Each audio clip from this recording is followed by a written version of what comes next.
Hello, everybody, and welcome to beautiful Jimmy John's Field in downtown Utica as we are set for the final public regular season game of the season with the Utica Unicorns hosting the Birmingham Bloomfield Beavers. There are a couple of non-public league games that will be made up in the next few days. I am PJ Gradowski, and I'll bring you all the action today, filling in for Jeremy, Jenna, and Jason. It's Labor Day weekend, and what can I say?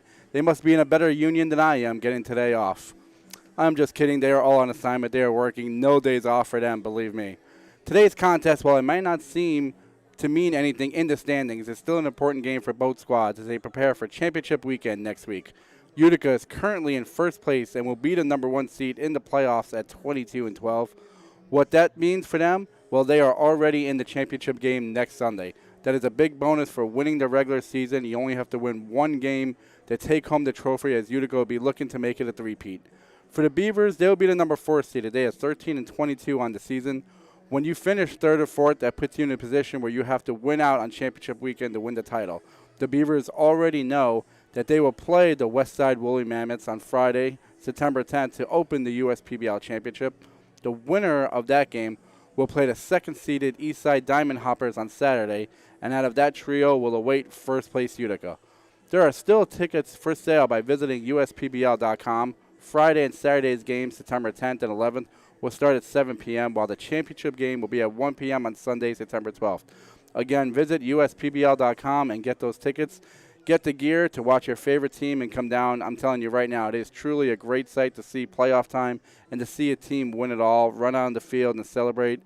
As they say in most leagues, usually only one team can end the season as a winner, and that will happen next weekend here at Jimmy John's Field. Like I said, we look at the standings. Utica is 22-12 on the season. They're the number 1 seed. The Diamond Hoppers, the number 2 seed at 19-16. The Westside Woolly Mammoths are the 3rd seed at 16-19.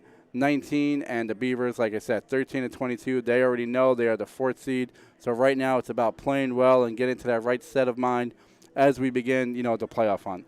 Now for today's matchup actually features the only 2 clubs that have won a USPBL title. The Beavers actually won the regular season in 2016, 17, and 18, and they won the championship, the tournament, in 2017 and 18. Meanwhile, the Unicorns, they won the regular season and the title last year. They also took home the championship in 2016, and as like I said, 2019. 2016, they actually finished in 3rd place when there were only 3 teams in the first year of the USPBL, so they were able to make that Cinderella run and to win a championship.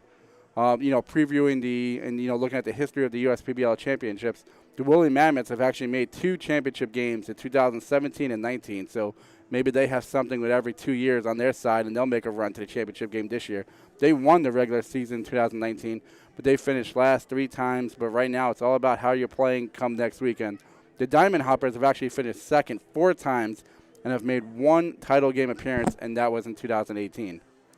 Now look at today's starting lineup brought to you by AAA. First for the visiting Birmingham Bluefield Beavers. Leading off and playing third base will be Connor Bagnetsky, batting .338 on the year, 17 runs scored, 10 of 11 on the base paths, so he's a threat to steal. Batting second, the shortstop Eric Santiago, 5 of 6 in the stolen base categories this year, and why I mentioned that. Batting third, playing second base is Keyshawn Lynch, 9 of 10 in stolen bases this year, so there's a lot of speed up at that top of that lineup. Hitting cleanup for Birmingham is Christian LeBoy. He has a homer, 18 RBIs, team high 18 RBIs on the year. Batting fifth and playing left field, you have Ron Verdejo, 4 home runs, 15 RBIs. Batting sixth and playing DH is Ron Williams Jr. Batting seventh, the first baseman, Travis McFarland, batting .250 on the year, 4 homers and 13 RBIs. Batting eighth is the catcher Tyler Blom. We all know how he made ESPN top 10 plays. And batting ninth and rounding out the lineup, the center fielder, number 12, Elijah Salea. Pitching today for Birmingham will be A.J. Coleman, 2-5 on the year, 3.09 ERA. We will get into the pitching comparisons in a little bit. Now we'll flip over the lineup now for the home Utica Unicorns. Leading off and playing left field, Frankie Luska. Batting .204 on the year, but he has a .400 on-base percentage, 29 walks in the season, one of the best eyes in the USPBL. Batting second and playing center field, number 4, Isaac Phillips. Batting third, MVP candidate, right fielder, Drew Galassi. Just having a monster year. It's been a little bit of a slump of late, but still batting .278 overall, 8 home runs, 27 RBIs. 21 runs scored on the year, so he's definitely an MVP candidate. Batting fourth is a designated hitter, Noah Childress, 250 on the year, 4 home runs, 16 RBIs. Batting fifth, the first baseman, John Pinchman. Batting sixth, the shortstop, Donovan Curiel. Batting seventh, the second baseman, Jonathan Hodo, batting 273 on the year. Batting eighth, the catcher, Tucker Rayburn, sorry about that, 308 on the season. Him and the number 9 hitter, who's playing third, Kevin Lambert, they've both been late additions on the year. Rayburn's batting 308, Lambert's batting 320. So pretty good additions late in the season to round out that lineup. And pitching on, for today is for Utica, Zach Jones, 3-1 on the year, sparkling 1.02 ERA. We would definitely get more into the pitching comparisons when we get back. First pitch is coming up soon on the USPBL network as the Beavers and Unicorns look to end Labor Day weekend with a win. Back after this.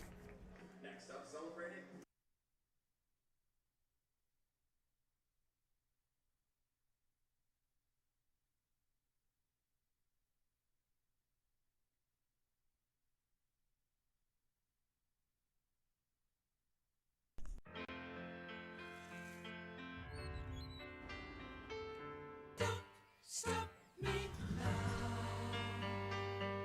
Don't stop me, 'cause I'm having a good time. Having a good time. I'm a shooting star leaping through the sky like a tiger, defying the laws of gravity. I'm a racing car passing by like Lady Godiva. I'm gonna go, go, go. There's no stopping me. No stopping, no stopping.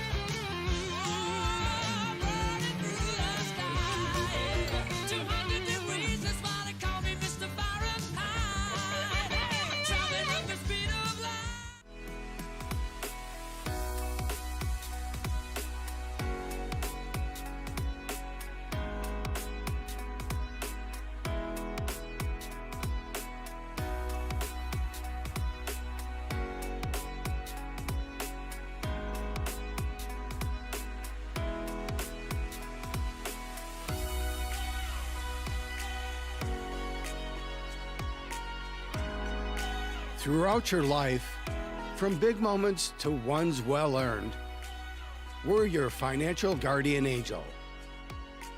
Alliance Catholic Credit Union.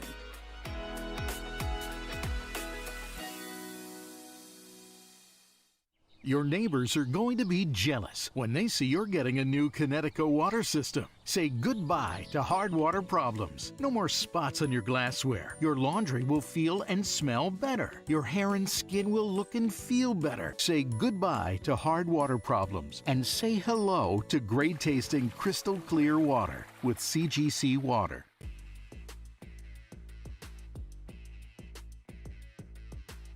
So I was snowboarding in Lach, Switzerland at a snowboard competition, and I did basically 2 flips and 1 rotation coming out of it. David had a bad injury to his shoulder and unfortunately was unable to continue doing what he liked to do sports-wise. I knew I was going to be out of commission for a little bit. We were able to do surgery, do this arthroscopically, do this outpatient, minimally invasive.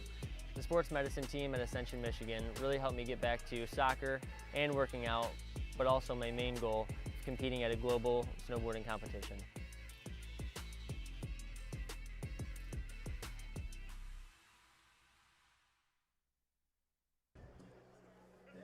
We are back at Jimmy John's Field here as we still have some pregame festivities going on. It is Military Appreciation Day today at Jimmy John's Field. We'd like to thank you and, deepest, gratitude to all the servicemen out there, who served this country, in the military, our police and fire. We had Firefighter Appreciation Night the other day. So our big appreciation and thanks from my heart and everybody who works here at the USPBL.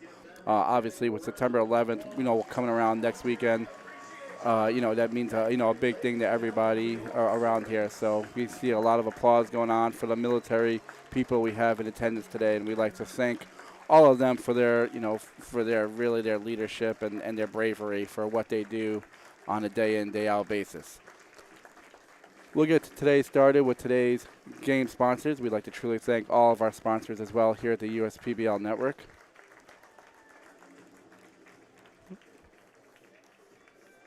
We'll start off with our sponsors with AAA, Ascension, Belfour Property Restoration, Budweiser, DTE Energy, Fifth Third Bank, Jimmy John's,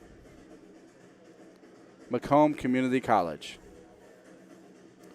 McLaren Macomb, Metro Detroit Chevy Dealers, Pepsi, Scott's, Valpak, and of course, UWM, United Wholesale Mortgage. We'd like to thank all of our sponsors who help bring us all the action here at Jimmy John's Field for the USPBL. Right now, we'd like to take a look at today's pitching matchup brought to you by Ascension. For the Birmingham Beavers, we have A.J. Coleman coming in, 2-5 on the season, 3.09 ERA, 65 and 2/3 innings pitched. He's given up 75 hits, 48 strikeouts, 19 walks. So, a little bit more than 1.1 per 9 innings there. So he'd like to bring that down. On the other side for Utica, you have Zach Jones, and his numbers are simply sparkling on the year. 3-1, 1.02 ERA, 41 innings pitched. He's only given up 24 hits. Not much of a strikeout pitcher. He's definitely a contact pitcher. Only 27 strikeouts in 41 innings, but he has great control. He only 7 walks, as you see there. So he has 31. 31 with a couple of hits batsmen. So he's given up less than 1 man on base per 9 innings there. So his whip is outstanding. That's our Ascension pitching comparison today. As you see, A.J. Coleman in the bullpen here, loosening up a little bit. Looks like he's all ready. He looks like he's all ready to go here, waiting for the first pitch of the game. We see a lot of the festivities. Like I said, we're announcing the lineups right now, all the military appreciation that's going on. A little bit more into this matchup here. Utica actually leads the matchup this season, 6-5 versus the Beavers on the season. But there have been a number of close games with these two teams, as 5 of the 11 games have been decided by just 1 run. 2 other games have been decided by 2 runs. So while the records might be what they are, when you look at Utica in first place at 22-12 and the Beavers in last place, it is baseball. And as they say, anything can happen. And when these two teams play, they usually play close games. That's why I was highlighting some of the speed matchups, earlier with the lineup. When you're playing 1- and 2-run games, if you can get some people on base and some speed and, get that going on the base paths, put some pressure on the defense to throw the ball away or feel like they have to field the ball quicker than what they normally have, that could be the difference in these 1- and 2-run games. So that's definitely something here. You see the team comparison right now. Both teams 217 and 221 on the season. Utica definitely was actually a little bit of a slump hitting-wise, but they've turned it on recently if they've won 2 in a row. Opposing teams' batting average, Utica has had some dominant pitching led by Zach Jones, so 2.06, that's what they're holding opponents to. You see the home runs on the year, obviously, with guys like Drew Garossi and Noah Childress in the lineup. Utica, 17 total team home runs. The Beavers have 14. And like I said, you look at that stolen bases, that's where the Beavers have to do their damage, putting guys on base there. 34-41 on the season in the stolen base category. Utica, 23 of 24. So while they have not taken the chance and stolen that many bases there, they've been successful when they have there. So we got the home team being introduced right now. We have the national anthem coming up soon, and we will have first pitch right here on Jimmy John's Field. We'll be back with all the action. It's the Utica Unicorns and Birmingham Bloomfield Beavers right here, the final regular season game in downtown Utica.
about the promo that Jimmy's John's got going on? 5 off 20? How they pulling it off? Magic? You got David's Copperfields in there? Show yourself, Copperfields! Jimmy John's. $5 off orders of 20 or more.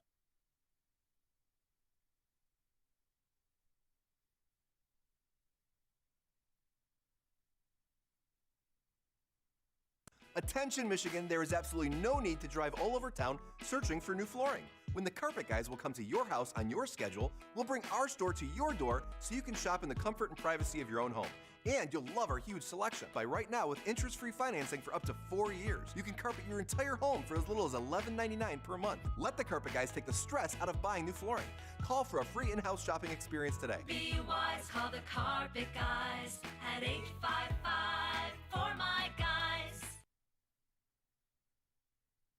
I'm all in with HR and Organizational Development Council. I'm all in with Marketing and Business Development Council. I'm all in with Operations and Member Experience Council. I'm all in with CEO Council. I'm all in with Lending Council. I'm all in with CFO Council. I'm all in with Technology Council. Our credit union is all in with CUNA councils. They call me Prospects. Since the day I was born as a diver's watch, the challengers of the world have taught me many things. Life is not a numbers game. It's about challenging ourselves. No matter what happens, just follow your heart. These pioneers drive our generation forward, not by setting records, but by never giving up. Keep going forward. Prospects. Available at Lucido Fine Jewelry. Check your checking. If your account doesn't get you pumped, amped, or geeked, make the switch to Genius Checking from Genesis Credit Union. It's just genius. You hear about the promo that Jimmy's John's got going on? 5 off 20? How they pulling it off? Magic? You got David's Copperfields in there? Show yourself, Copperfields! Jimmy John's. $5 off orders of 20 or more.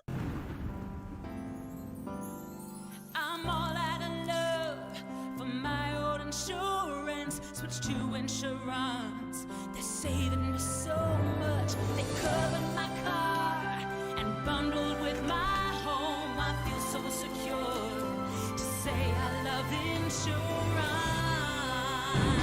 Hello, AAA Insurance. Goodbye, insurance. Hello. Insurance. Get a quote and save up to 20%. While credit cards help pay for everyday expenses, carrying a balance each month can be tough on your budget. Since interest rates compound daily, the amount you owe gets bigger and bigger each day the balance goes unpaid. A Green Path debt management program helps you regain control of your finances by lowering credit card interest rates, reducing your monthly payments, stopping late fees, improving overall financial health, paying off credit card debt in 5 years or less. Our caring certified counselors work with you to understand your financial picture and support you on the steps to get control of high-interest debt and achieve financial health. Call 844-572-5921 and get control of high-interest credit card debt today.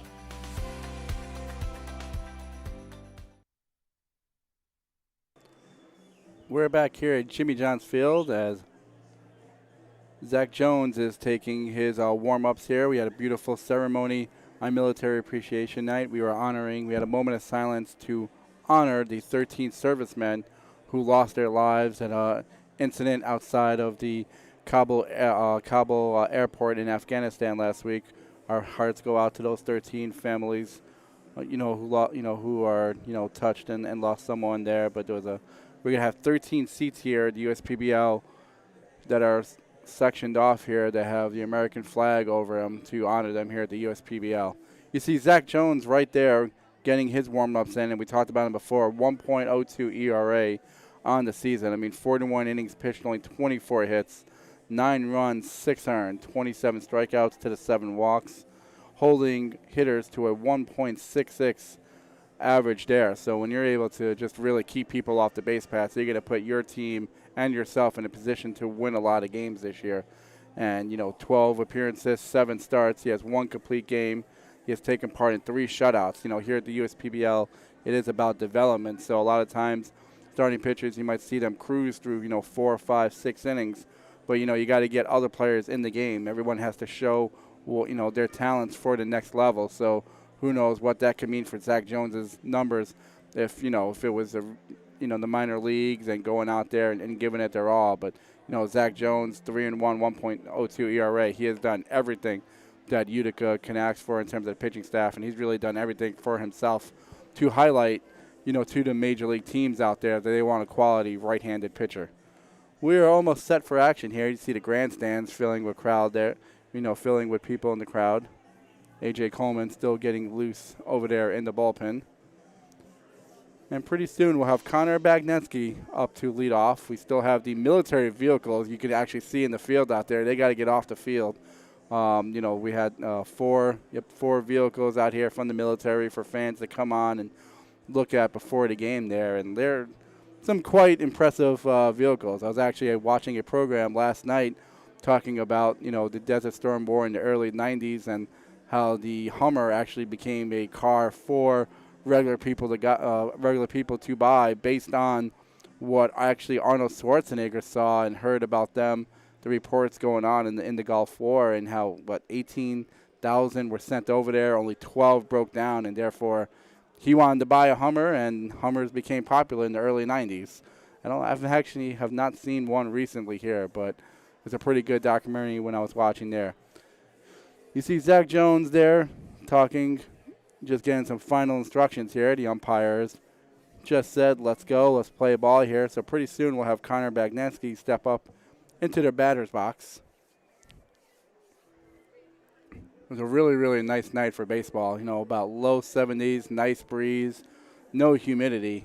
2 weeks ago we were getting absolutely slaughtered with humidity and high heat and 90, 95 degree weather. But it's a beautiful, beautiful night for baseball here. Connor Bagnetsky stepping into our batter's box. Zach Jones is ready to pitch.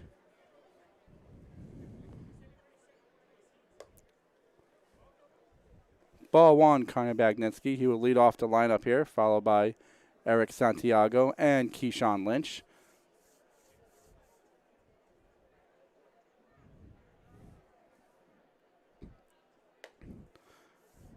Fastball up and away there. 2-0. Bagnetsky, once again, one of the better hitters in the USPBL, highlighted by that 3.38.8 average. 1 home run, 9 RBIs on the season, 4 doubles, 17 runs scored. 2-0 pitches in there for a strike. Connor might have thought it was low there. Umpire called it a strike. 2-1. He's still ahead in the count here. You look at Connor. He's done a great job all over where he's played this year. Here's the 2-1. Fouled off a little late on a fastball there. 2-2 now. Crowd is really buzzing today here. A lot of emotion shown before with the ceremony with Military Appreciation Night. A lot of excitement going on here. It's Labor Day weekend. I know parents are excited because kids are about to go back to school. Here's the 2-2. That stroke down the first baseline over the first baseman head. Down the line, there's Bagnetsky. He rounds first, heading into second. Getting the ball in is getting the ball in is Galassi.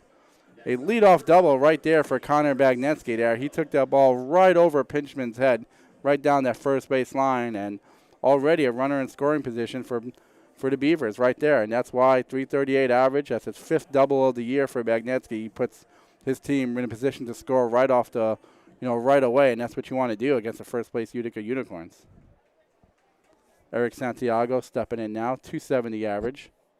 Homer, 4 RBIs on the year, 10 runs scored. See strike 1. Be interesting there with a runner on second base now. The catcher obviously has to go into multiple signs. Never know when the runner at second could be leaking a sign out. Here's the 0-1. Hit to the right side by Santiago, fielded by Pinchman. He's going to take it himself. Retires Santiago, moves Bagnetsky over to third base. So it's one of those plays there where everyone always wants to hit, but you know what? Do your job. Hit the ball to the right side, get that runner over to third, and now Bagnet's getting some decision to score, with another ground out with a ball hit to the outfield. So good job there by Eric Santiago. Brings up Keyshawn Lynch. 202 average on the season, but he does have 7 RBIs, 17 walks, also a good eye at the plate. First pitch, looked like a slider. Called high. You can see Zach Jones there wasn't really agreeing too much there. Might have been a tad over the letters. Bagnetsky see at third base there after that leadoff double and being moved to third. Here's the 1-0. That ball is high as well. Keyshawn Lynch now in a really good hitter's count at 2-0. And his job right now is really, get a ground ball. If you can get a ground ball to shortstop or second base here, that run's going to score. Here's the 2-0 to Lynch. Fastball swung away, fouled out of play. 2-1 count now. We talked about it before with Zach Jones. I mean, he's only given up 9 runs, only 6 earned here. So, if Birmingham could really put one on the scoreboard here early in the game, that's going to be really good for their confidence. Here's the 2-1 to Lynch. Hanging slider there, but he fouled it out of play there. I think he was a little fooled there. Recognized it a little too late, wasn't fully confident in the swing. You can see him shaking his head there. Because that either could have been ball 3 or, when anytime a pitcher hangs a pitch, that's a pitch that a batter can do damage with. But it's 2-2 now to Keyshawn Lynch. Connor Bagnetsky at third base still. Zach Jones in the set position. Looks over at third. Here's the 2-2. Swung on, and that ball is hit to right field. Out there is Drew Galassi. Galassi makes the catch. Here comes Bagnetsky home from third. Nice throw by Galassi, but it's not going to be good enough to get Bagnetsky. Give an RBI to Keyshawn Lynch. Sacrifice fly to right field, and just like that, the Beavers are on the board 1-0. Good fundamental baseball by the Beavers. Leadoff double, move him to third with the ball hit to the right side. Get the ball to the outfield for an RBI. That's all you have to do there. 1-0 Birmingham. That will bring up Christian LeBoy. 220 hitter on the season, a home run, 18 RBIs. First pitch is in there for a strike.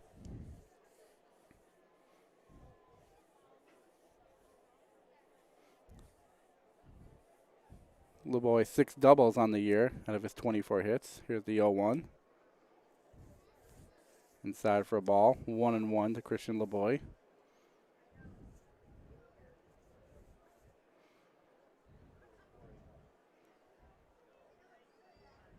Ooh, swing and a miss there. Big swing by LeBoy there. 1-2 now. He walks around the batter's box to regroup his thoughts there. He definitely thought he had a good fastball coming there and ball to the outside. So Zach Jones, 1-2, looking to finish him off and get in the dugout. And the 1-2. Fastball fouled away by LeBoy. To see everybody set up in right field out there. Bring the blankets. Great place to watch a game. It's also country music night here. We'll be playing the band throughout the game. Here's the 1-2. Swung on, and that ball is hit to center field. Right center field. On the run is Isaac Phillips. Nice running catch by Phillips as he will retire the side there. The Beavers, though, with the leadoff double by Bagnetsky, he was able to come around and score. That's 1-0 Beaver lead here as we head to the bottom half of the first inning. Attention, Michigan, there is absolutely no need to drive all over town searching for new flooring. When the carpet guys will come to your house on your schedule, we'll bring our store to your door so you can shop in the comfort and privacy of your own home. And you'll love our huge selection. Buy right now with interest-free financing for up to 4 years. You can carpet your entire home for as little as $11.99 per month. Let the carpet guys take the stress out of buying new flooring. Call for a free in-house shopping experience today. Be wise, call the carpet guys at 855 for my guys. We're back here at Jimmy John's Field. We just had the Drifty Sweetheart of the game. Something that's done here every game here at the Jimmy John's Field USPBL Network. As we see A.J. Coleman getting ready now. His team has already given him a 1-0 lead. Obviously, all starting pitchers love it the minute they take a mound. They take the mound, and they already have a lead, already in position to win the game. A.J. Coleman, 3.09 ERA on the season. This is his 14th game. All 13 of his previous games have been starts. 2-5 on the season, so not the record he wants, but 65 2/3 innings pitched, 75 hits, walks 16, 48 strikeouts. Hitters are hitting .278 over A.J. Coleman. Big, tall right-hander there.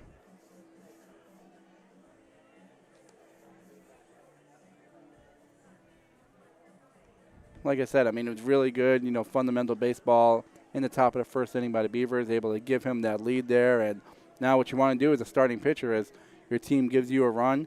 Well, you got to set this team down now. You don't want to give up that run or give up the lead after that team just, did that to get you it. So that's A.J. Coleman's job right now, is to warm up and to make sure he can get to the, second inning and keep Utica off the scoreboard. Utica's lineup, obviously, is one of the better ones in the USPBL.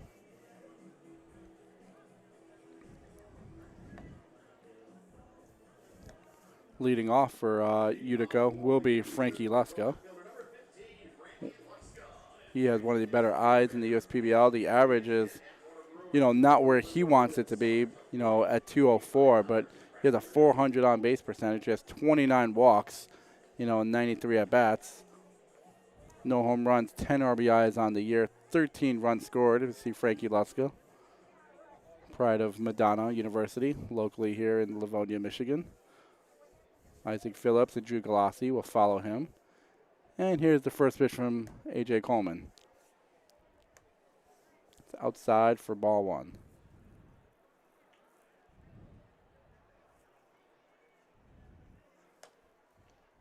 1-0 is outside again, tails out over the outside part of the plate. Ball two. 2-0 now. Like I said, Frankie Luska, 29 walks.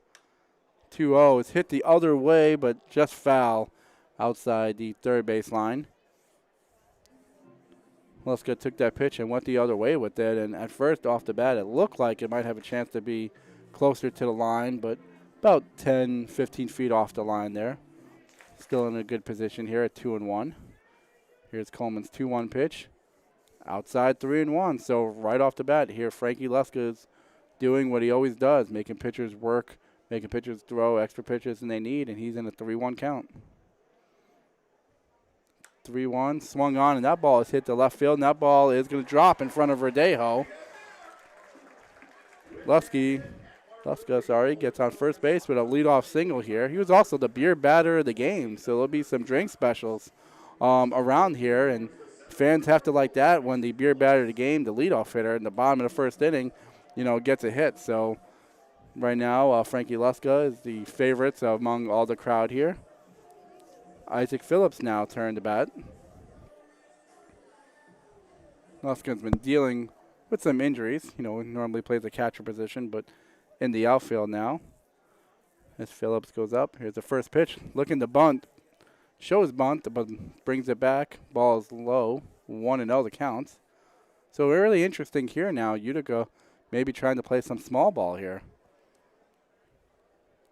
Here's the 1-0 from Coleman. Fastball. Hit to second. Great play there. And what a play there by Keyshawn Lynch there. He's able to tag Frankie Luska running by him and then throw out to first base there. 4-3 double play, Keyshawn Lynch. Just what the Beavers wanted right there. It's a tough play there because you're running in. You have the runner, running there. So you have to put yourself in a position and think to yourself, am I going to try to pick it up and tag him? Is the runner going to stop, and do I have to make a decision to throw to first and to get the guy in the pickle? Do I go right to second? Keyshawn Lynch was able to do everything and get the double play. So I know A.J. Coleman, likes that. And now 2 men down for the dangerous Drew Galassi. First pitch swinging, and he grounds it to first base, right to McFarland. McFarland would take it himself. And just like that, 3 up, 3 down for A.J. Coleman here. And he's able to do his job. Beavers gave him a run. He put Utica down. So 1-0 here at Jimmy John's Field as we head into the top of the second inning. I'm all in with HR and Organizational Development Council. I'm all in with Marketing and Business Development Council. I'm all in with Operations and Member Experience Council. I'm all in with CEO Council. I'm all in with Lending Council. I'm all in with CFO Council. I'm all in with Technology Council. Our credit union is all in with CUNA councils. They call me Prospects. Since the day I was born as a diver's watch, the challengers of the world have taught me many things. Life is not a numbers game. It's about challenging ourselves. No matter what happens, just follow your heart. These pioneers drive our generation forward, not by setting records, but by never giving up. Keep going forward. Prospects. Available at Lucido Fine Jewelry. We are back here at Jimmy John's Field. Zach Jones getting his warm-ups in for his second inning of work.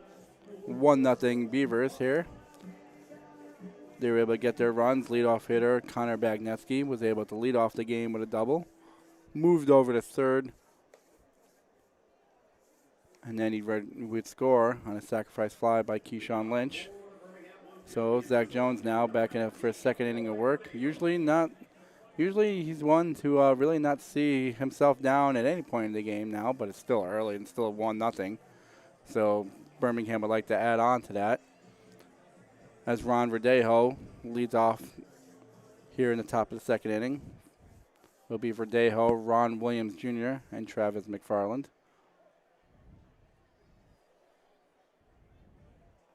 First pitch to Verdejo. A little bit of a slider there. Called strike. Believe it was called on the pitch, not even on the swing. Verdejo, 209 average on the season. Like I said, 4 home runs, 15 RBIs, 12 runs scored. 0-1 outside. It's 1-1. Took part in the home run derby at the All-Star game this year. He's also been a really, really good player out in left field. Here's the 1-1. Outside, 2-1. Good eye there. That was just off the plate. Verdejo took it. Now puts himself in a 2-1 hitter's count. He's played in 35 games coming in, 34 starts. Here's the 2-1. Swing and a miss there. Pitch down and low, and Verdejo chased it there. 2-2 now. Zach Jones likes to work fast. He's already set to go. Verdejo's not even in the batter's box fully yet. Zach Jones ready to pitch. Pitcher gets in his rhythm. That's what he wants to do. Here's the 2-2. Swung on. That ball is hit to the first base side. Nice play right there by McFarland. Check that. Sorry. Nice play again by Pinchman. Is he able to feed Zach Jones to retire Verdejo? 1 down here as Ron Williams Jr. heads to the plate. 198 on the season. 8 RBIs. 13 runs scored. He also has 3 doubles, 17 walks. And somebody else who can present some speed on the base paths. 4 for 4 in stolen base category. So he'll look to get this inning started for Birmingham. First pitch, inside. Like I said, Zach Jones, he likes to get going, gets that ball back, and here he is, all set, takes the sign, and he's ready to deal. 1-0. Fastball just off the plate, 2-0. Looked like he wanted that call.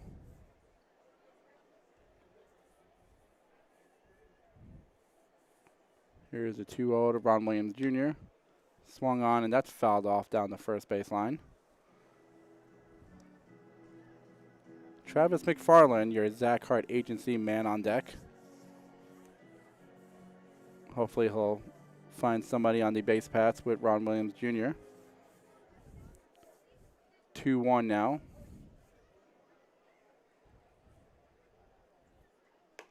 That fastball sails outside. 3-1 now. So now Ron Williams Jr. can really zone a pitch here and do some damage with it. 3-1, best hitters count in the game.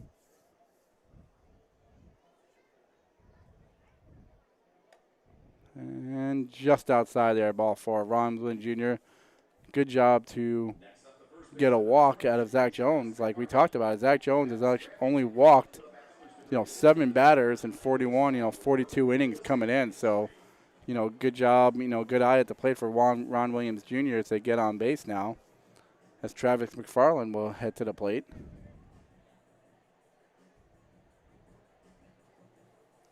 .250 hitter on the season, 4 home runs, 13 RBIs, 18 walks, .381 on base percentage. So another good eye at the plate is Travis McFarland. Ron Williams Jr. takes the lead at first. Here's the pitch. Swung on, and that ball's hit to the shortstop. Nice play right there, but it's going to beat out, and he's going to beat it out at first base. That was a really good play by Curiel to get to that ball. Tried to get Ron Williams Jr. at second, but Ron Williams Jr. was too fast. He was able to beat there. The relay to first was not in time. So that's going to be, I don't know if they're going to count that as an infield hit. But nonetheless, it's first and second for Birmingham Bloomfield as, they look to do damage again. And now the catcher, Tyler Blom, in a position now to get another run across with a runner in scoring position. First and second, 1 out here.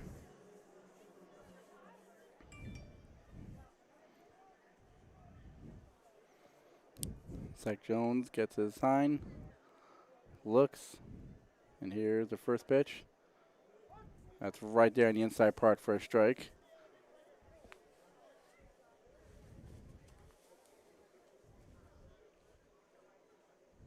One out, first and second there.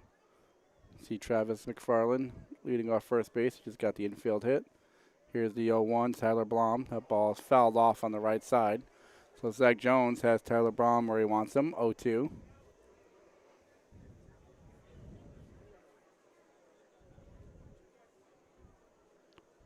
Ron Williams Jr., after earning that walk, leads off second base. Tyler Blom now at the plate, 0-2 count. Swung on and fouled off again.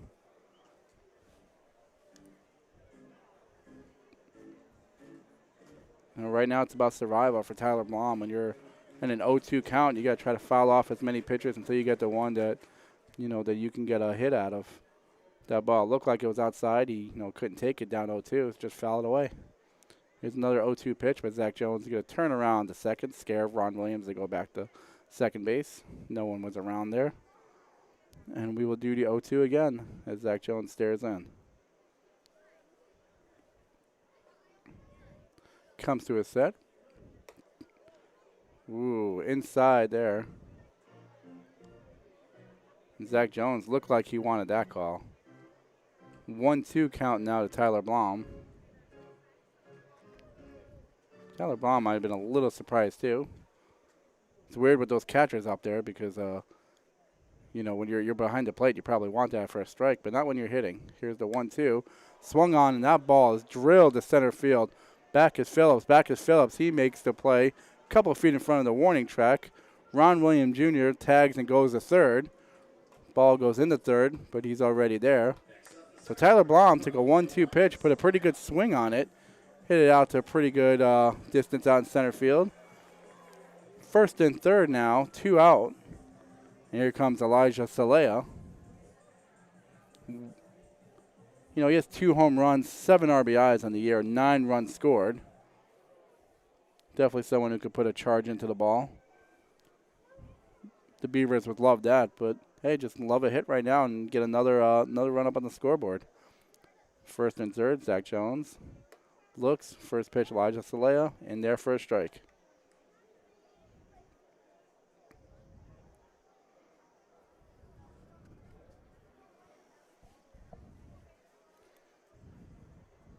Defense pretty much playing straight away. 0-1, fouled off.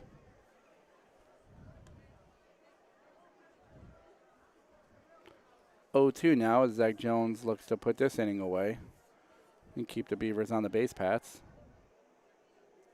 McFarland at first, Ron Williams Jr. at third. 0-2 count to Elijah Salea. Here's the pitch. Swing and a miss. Zach Jones got him swinging. No more runs on the board. Good job by Zach Jones to get out of that inning. He had first and second and 1 out. Able to keep the Beavers at bay here at the top of the second. We'll head into the bottom of the second here at Jimmy John's Field. Beavers on top, 1-0.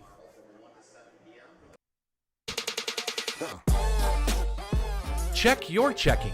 If your account doesn't get you pumped, amped, or geeked, make the switch to Genius Checking from Genesis Credit Union. It's just genius. You hear about the promo that Jimmy's John's got going on? 5 off 20? How they pulling it off? Magic? You got David's Copperfields in there? Show yourself, Copperfields! Jimmy John's. $5 off orders of 20 or more. We are back here at Jimmy John's Field. 1-0 Birmingham Bloomfield Beavers. As A.J. Coleman now gets his lineup. Gets his warm-ups here for the Utica lineup.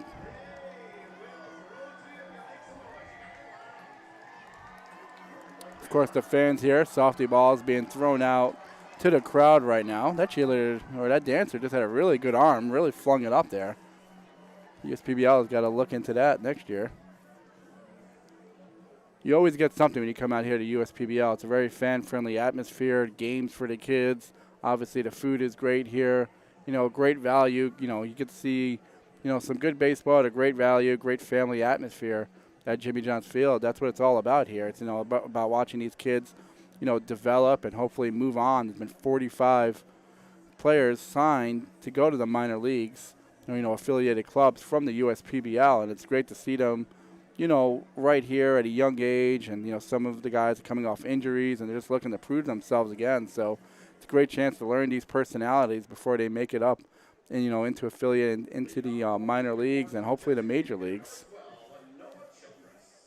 But it's always a fun atmosphere here. Noah Childress will lead it off here for Unicorns. It'll be Childress, Pinchman, and Donovan Curiel.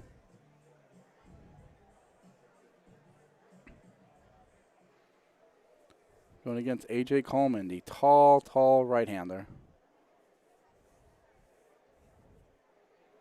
First pitch, outside. Childress, 257 on the year, 4 home runs, 16 RBIs. His 14 runs scored. And he's really been producing of late. Here's the 1-0. Swung on and fouled, and that's not going to feel good for Tyler Blom. He is hurting. He took a shot, you know, foul ball off there, and he is hurting a bit right now. Catcher is one of the toughest positions in all of sports, and you get dinged up just about every game, and you're expected to really be out there the next day as Tyler Blom is shaking off the cobwebs right now. I think it got him where we don't want it to get him. Noah Childress sharing a thought with him right there. You see Childress, John Pinchman, Donovan Curiel. Blom gets a nice ovation from the crowd as he gets back on, puts on that catcher's mask, and gets right back there. Here's the 1-1, swung on, and that ball is drilled to deep center field. On the run, that ball is gone. Over the right center field fence. Noah Childress, number 5 on the year. That ball really carried out there to right center field. What a shot by Childress. He rounds third now. He ties the game at 1-1. Really strong guy, strong approach there. And he was able to take that pitch to right center field. That ball kept traveling. Salaya and LeBoy were running out there, and I thought it was going to be in the gap, maybe off the wall, but was able to travel. The wind looks like it's blowing the opposite way, so that was just pure muscle by Noah Childress to tie this game at 1-1. Like I said, the 5th home run on the year for Childress. Now here's Pinchman. Ooh, inside, off the glove. Taken for a ball. John Pinchman, 190 on the year. Home run, 6 RBIs, limited plate appearances. Here's the 1-0. Breaking ball gets in there for a strike. I mean, here's another big, strong right-hander and someone who could do damage if that breaking ball were to hang. Here's the 1-1 by Coleman. Swung on, missed. 1-2 now. You know, I noticed in batting practice today the ball was flying, but it seemed to be flying more towards left field, and that was a pretty impressive home run to right center. 1-2 away. 2-2 now to Pinchman. Playing first base today. 15th game of the season, his 14th start. There's the win, like I said. I mean, now it's not blowing, but it was blowing towards left field. 2-2. Did he go? They're going to check his swing. He did not go, so he's worked the count full at 3-2.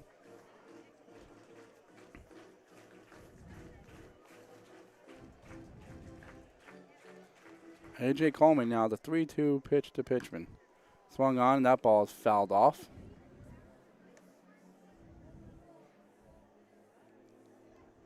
Pinchman is hanging in there.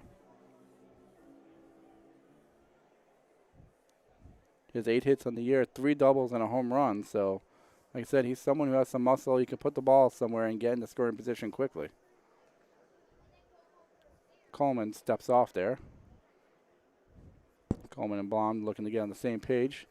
3-2 pitch. You don't want to really miss it with Pinchman. 3-2, and that's outside. Work the walk.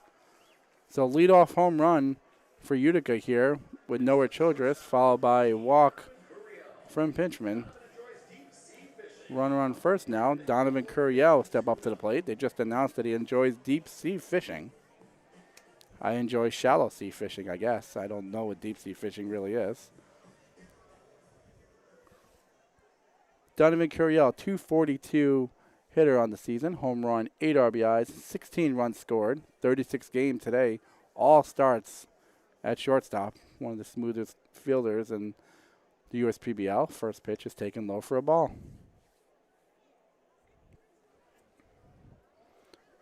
Pinchman over at first base, not much of a lead, but they're still holding him on.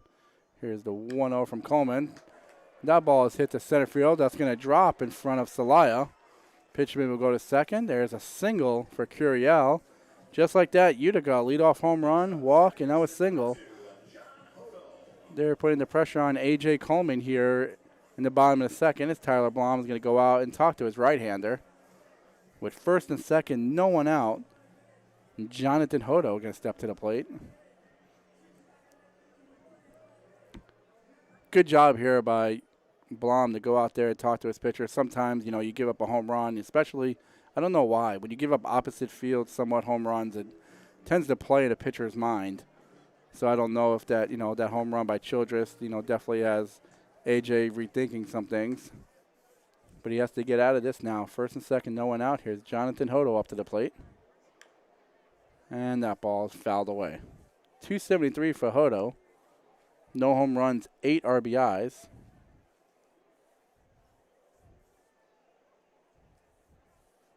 Last year, well, Hodo hit over 300 in the USPBL. This will be his 100th at-bat of the season. Here is the 0-1 to Hodo. That's outside, 1-1. Pitchman on second base. He earned the walk. Curiel at first base. He got the single to center. Hodo was 1-1. Swung on, and that's fouled at the plate. Hit Hodo. There was a throw going there, but the play was already ruled dead. Umpire ruled that it hit Hodo, and it did in the batter's box. So automatic foul ball, dead ball situation.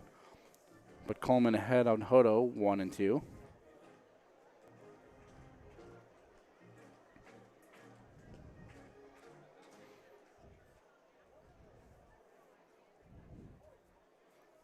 Hodo, one of the better players in the USPBL, just getting the bat on the ball. Only 16 strikeouts in 99 at-bats. He has the 1-2. Swung on, and that ball is hit to left field. Not deep. Verdejo will camp under it, and he will make the play. Looks at the runner at second, but throws it back in. 1 out on the fly out to left field. That will bring up Tucker Rayburn, the catcher for Utica. Limited at-bats. This is just his 10th game. 9th start, but hitting .308, has 3 RBIs. Has a double on the season. So a good position here for the lefty to put his team on the board if he's able to get a hit.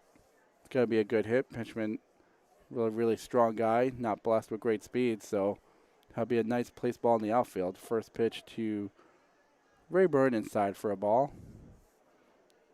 But Curiel at first base does have good speed, so, you know, ball in the gap here would definitely score Pinchman, and who knows, a good read by Curiel could be 2 runs on the board. Here's the 1-0 to Tucker Rayburn, the catcher. 2-0. I think both pitchers have trying to work that outside part of the plate and just not getting it from the umpire. So obviously that's something that both pitchers and catchers and the bench will recognize where the umpire is calling it. Here's the 2-0. There's a strike, 2-1.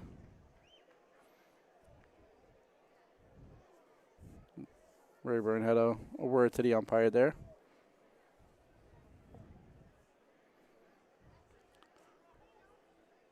Two-one count to the Utica catcher.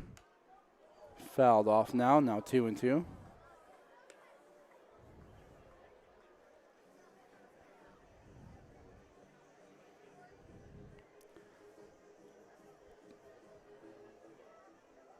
The Beavers play him straight up. They're also in double play debt here to try to get two on a ground ball. Here's the 2-2 to Rayburn. Swung on, and that ball is drilled down the right field line. That ball just stays foul, though. Wow, about 5 feet off the line there, but that ball was drilled. He had a really good swing on that one, and he just pulled it a little too much. Pitchman definitely would have scored there, and like I said, Curiel, he read that pretty fast. He was off right when that ball was hit there. That's not a place you're going to play, you know, right on the line there. Although he is a left-hand hitter, you're not going to play him on the line, but nonetheless a foul ball. 2-2 count to Tucker Rayburn, and we'll see where Tyler Blom and A.J. Coleman come up with after that pitch. Fastball right there. Tucker Rayburn clearly was looking for another pitch there. But Coleman and Blom were able to really work a pitch out that Rayburn was not expecting at all. So he goes down on the called strike 3. 2 outs now. Kevin Lambert steps to the plate. And now a hit will need to score Pitchman at second base.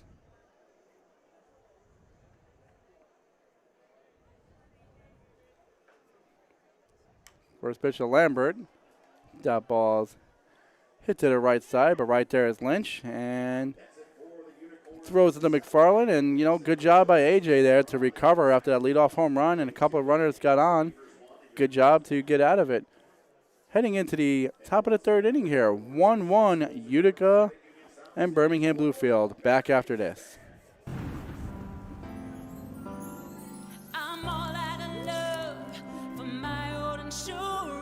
Switch to insurance. They're saving me so much. They covered my car and bundled with my home. I feel so secure to say I love insurance. Hello, AAA Insurance. Goodbye, insurance. Hello. Insurance. Get a quote and save up to 20%. While credit cards help pay for everyday expenses, carrying a balance each month can be tough on your budget. Since interest rates compound daily, the amount you owe gets bigger and bigger each day the balance goes unpaid. A Green Path debt management program helps you regain control of your finances by lowering credit card interest rates, reducing your monthly payments, stopping late fees, improving overall financial health, paying off credit card debt in 5 years or less. Our caring certified counselors work with you to understand your financial picture and support you on the steps to get control of high-interest debt and achieve financial health. Call 844-572-5921 and get control of high-interest credit card debt today.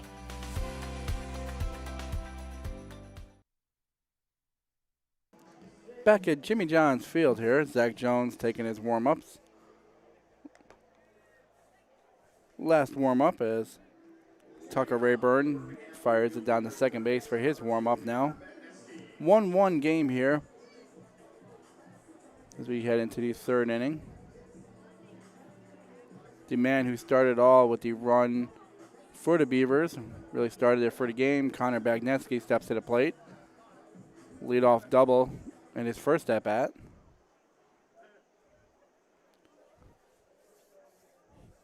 He was able to get that leadoff double. He was moved to third on an Eric Santiago ground out, and then Keyshawn Lynch was able to knock him in on sacrifice fly. So Connor Bagnetsky batting .340 now, first pitch. Outside for a ball. Connor Bagnetsky's 18th run scored in the first inning, his fifth double. Like I said, batting .340 now. 1-0, swung on and fouled away. 1-1.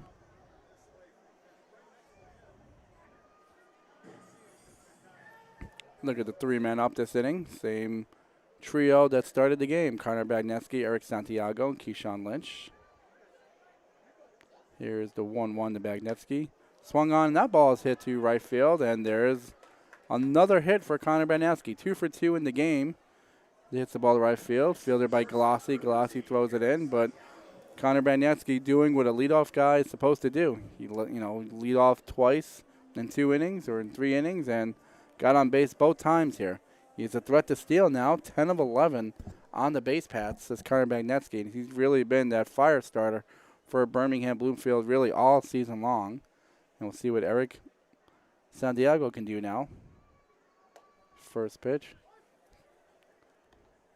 Eric Santiago, came in batting .270, and he had the ground out to begin the game, but it's one of those things that you're not going to see in the scoreboard that helped move Connor Bagneski to third base in the first inning. So may not get credit for anything in the box score, but he did his job. 0-1, thrown over to first base. Bagneski's back.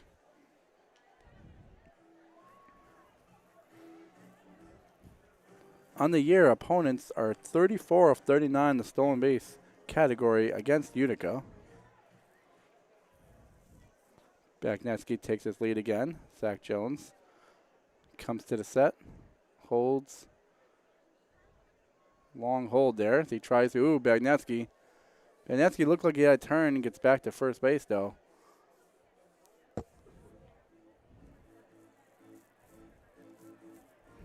Like I said, this top of the order does have some speed from Birmingham. That's what they want to do. You want to make the other team play faster. Maybe that could lead to a mistake.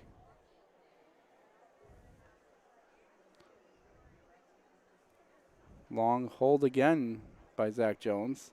Surprised that Santiago, there he is. Santiago calls timeout now.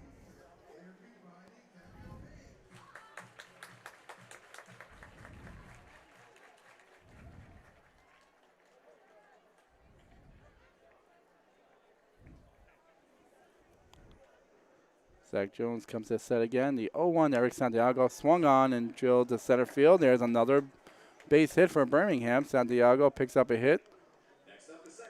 It's fielded by Phillips. He throws it in. First and second now, no man out for Birmingham. And that top of the lineup is doing its damage again, putting a couple of runners on against Zach Jones. That'll bring up Keyshawn Lynch. He had the sacrifice fly to right field back in the first inning to score Connor Bagneski. And now he's in another, position again, another at-bat again where there's a runner in scoring position. First and second, no man out. First pitch is swung on, and that ball is hit to right field. Out of play, though, on his pinchman. Nice long run. He gave it a good effort there, just over his head in foul territory. Actually made it a lot closer than I thought it was going to be.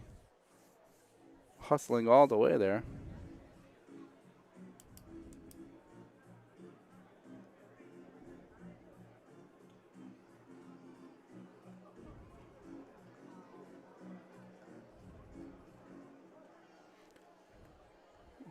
Oh, 1 count now to Keyshawn Lynch.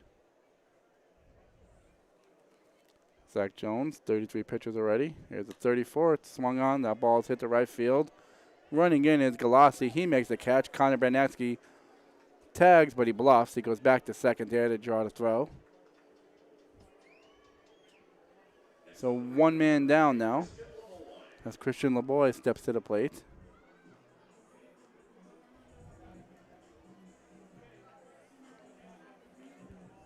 That's what you want to do when you're a runner on second base there is, you take off, a few steps running hard like you think you're going. Draw that throw. Maybe that throw is wild. You never know. First and second. 1 out now. Christian LeBoy steps to the plate.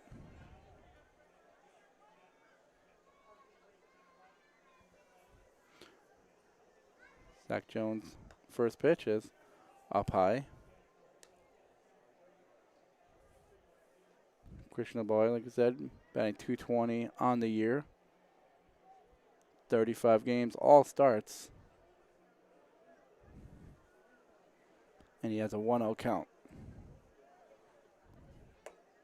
Ooh. 1-1 now. Called a strike in the outside corner. Really interesting there. You see Tucker Rayburn pop up and fake the throw to second. Right before the pitch was thrown, Donovan Curiel, the shortstop, was holding up his hands, saying, I want this throw, to keep Connor Bagnetsky close to second. Now the 1-1 count outside there. Connor Bagnetsky obviously has really good speed, so a hit to the outfield is going to score him. So you're going to do anything you can as an infielder to try to keep him one step closer to second base. I mean, one step can make a difference between being thrown out at home plate or not and a ball hit to the outfield. You see him right there. No one's really coming over there. Nope. Now you see here's the 2-1. Swung on, and that ball is drilled to right field. On the run is Galassi. On the warning track, makes the play. Good, strong hit to the opposite field for Christian LeBoy, but Galassi is able to track it on the warning track. Bagnetsky does move over to third. Good swing by LeBoy to hit it the other way. Just didn't have enough on it. The ball kept traveling, though. Galassi did go back on the warning track, but 2 outs now, first and third. And up is Ron Verdejo.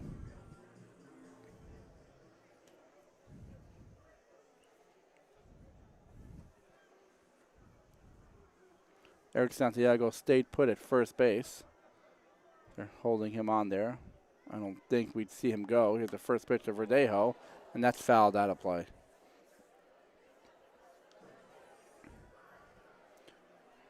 You wouldn't want to take the ball, the bat out of Ron Verdejo's hands, so I don't really see Santiago much movement over in first, but you still want to get a good lead there. There is a gap in right center field, so Verdejo able to hit that over there, and a lot of players have chosen to hit the ball to the opposite field today. Zach Jones throws it over to first base, keeps Santiago close.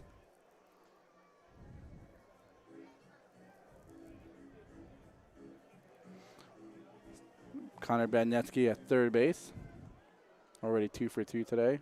Santiago at first base. Verdejo at the plate. 0-1 count as Zach Jones comes set and deals. Swung on, and that ball is fouled away again. A lot of oohs and ahs with the foul balls today. One of the greatest things about coming to a baseball game is getting a foul ball. I'm sad to say that I am 40 years old. Well, I'm already sad to say that, but also sad to say that in 40 years, I've never, ever caught a foul ball at the game. My oldest daughter, Jocelyn, did get a foul ball at a game for Scranton Wilkes-Barre Yankees game. I've never gotten a foul ball. It's ridiculous. Here's the 0-2 pitch. Swung on. That ball is drilled to third base. Great play there by Kevin Lambert there. Wow, did he really stick out his glove and make a play right there. That ball was looking to go to left field. Ball was smoked off the bat of Verdejo. Good play by Lambert. Good job by Zach Jones to get out of that one. That was also the 5th third out of the game. And the 5th third out was really, really smoking out there. So, really good play, really good swing off the bat here. It's also now time for the JJ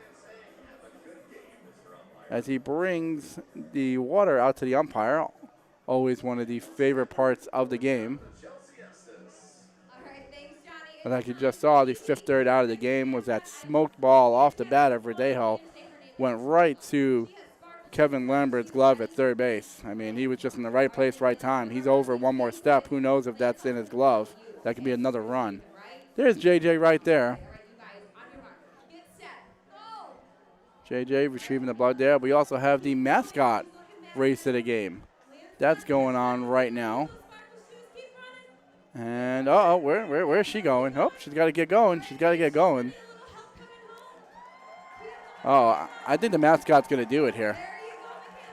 Mascot's just saving it. Well, now the mascot's throwing the race here. There we go. She wants to make this interesting. This is her 15 seconds. I would be walking around the bases, to be honest with you.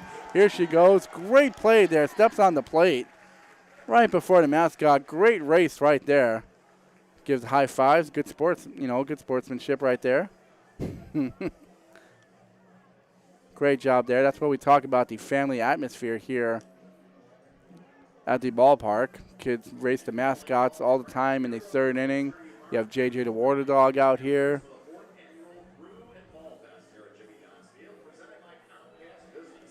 And JJ does it all. I mean, he's bringing the, the water to the umpires. He's picking up bats. It's really, really sensational thing to see, what's going on here. And like I said, it's all about the family fun atmosphere. We have a wiffle ball stadium out here, which is pretty awesome. I mean, that really brings me back in, time to my great wiffle ball days in the Bronx, New York. So there's a lot of things to do here at Jimmy John's Field. Always, bring the families out. Championship weekend is next weekend, Friday, Saturday, and Sunday. I mean, bring your kids out to see a team, team win a championship, compete, at a high level. It's always fun. Frankie Lesko will step in their batting box now for Utica. 1-1 game here as we head into the bottom of the third inning.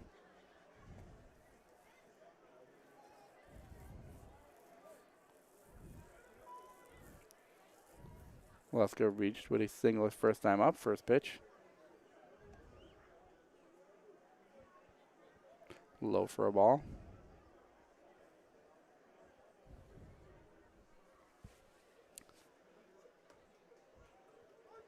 Breaking ball drops in for Coleman there. 1-1.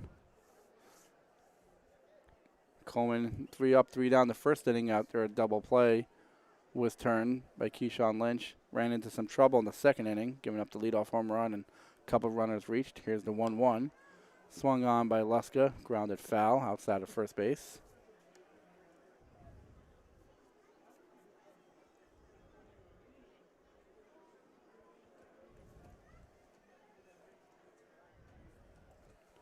One and 2 count now to Frankie Leska. A.J. Coleman, 31 pitches already. Here's the 1-2, swung on. That ball is hit towards third base. There's Bagnetsky, the long throw to first base, and he juggled the ball out of the glove. McFarland's trying to argue that he tagged him with the ball. The umpire is going to say that he juggled it. The ball definitely came up and came out of his glove. Frankie Lesko will reach first base there. It was kind of he hit the ball, hit the other way, kind of a slow roller over there towards Bagnetsky, and he did his best to get it over there. A little bit of a wild throw, though. I guess a good throw would have got him, so they're going to have to give it an error. But nonetheless, Frankie Leska reaches again. That's what he does. He gets on base.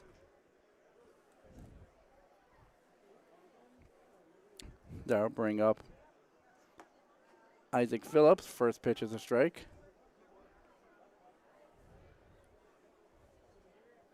Isaac Phillips hit into the 4-3 double play his first time up. Good play by Keyshawn Lynch to turn that. The 0-1 to Phillips. Ball is low. Leska got a decent lead over there at first base. Coleman not much of a look over there. Leska now about 4 steps off. Here's the 0-1. Swung on, foul ball. Foul ball off the foot of Phillips. No, a 1-2 count. Like I said, Leska has been dealing with some injuries, but with 4 teams in the league and all these players know each other, one thing that tends to happen is players know who's hurting and where it's hurting and what's going on. Coleman throws over to first base. Leska thrown out at first base there. Looked like he was leaning and then kind of fell down as he went back to first base. Couldn't get back to the bag fast enough. And there's the pickoff, 1-3. Coleman picks off Leska.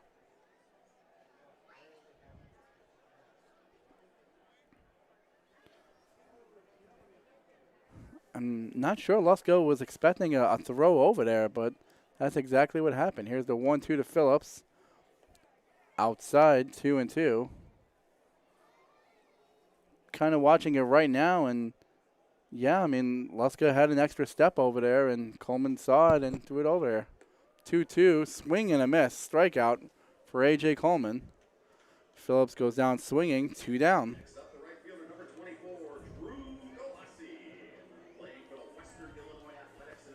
Drew Glossy will now step to the plate.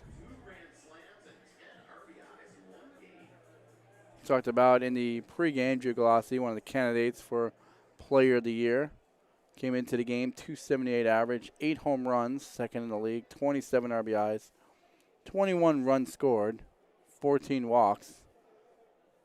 He's done it all this year. Played a good right field as well. Coleman steps off the rubber. Now he's back on.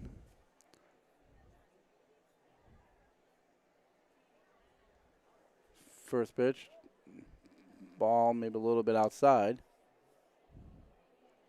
This year, Drew Galassi has dominated right-handers. 333 average on the season, 28 of 84. As you see Tyler Blom going out and talking to A.J. Coleman here. Don't know if there was a miscommunication about that first sign.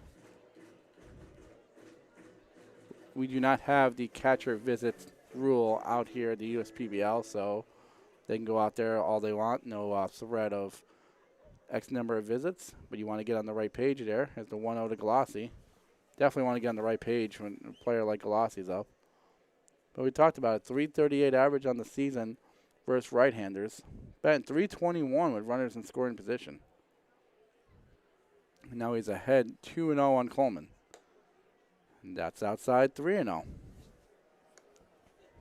Staying away. Here it looks like all these pitches have been on the outside. Well, the 1-0 pitch was inside and low. 3-0, there's a strike. 3-1 now to Galassi. He is still in a really good hitter's count.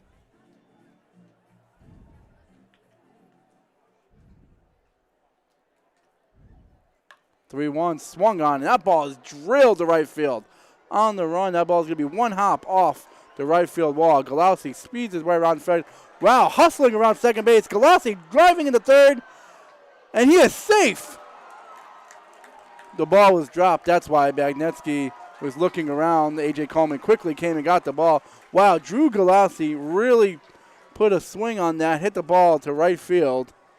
LeBoy was over LeBoy's head. LeBoy fielded it pretty cleanly, but, I mean, Galassi was off to go.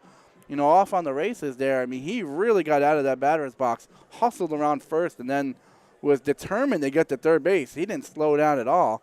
And if you're going to get a triple, that's the way you have to do it. I mean, you know, get going right from the start. You can't admire a shot or look around.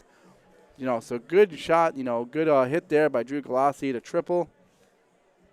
We see a meeting on the mound right now, talking about everything.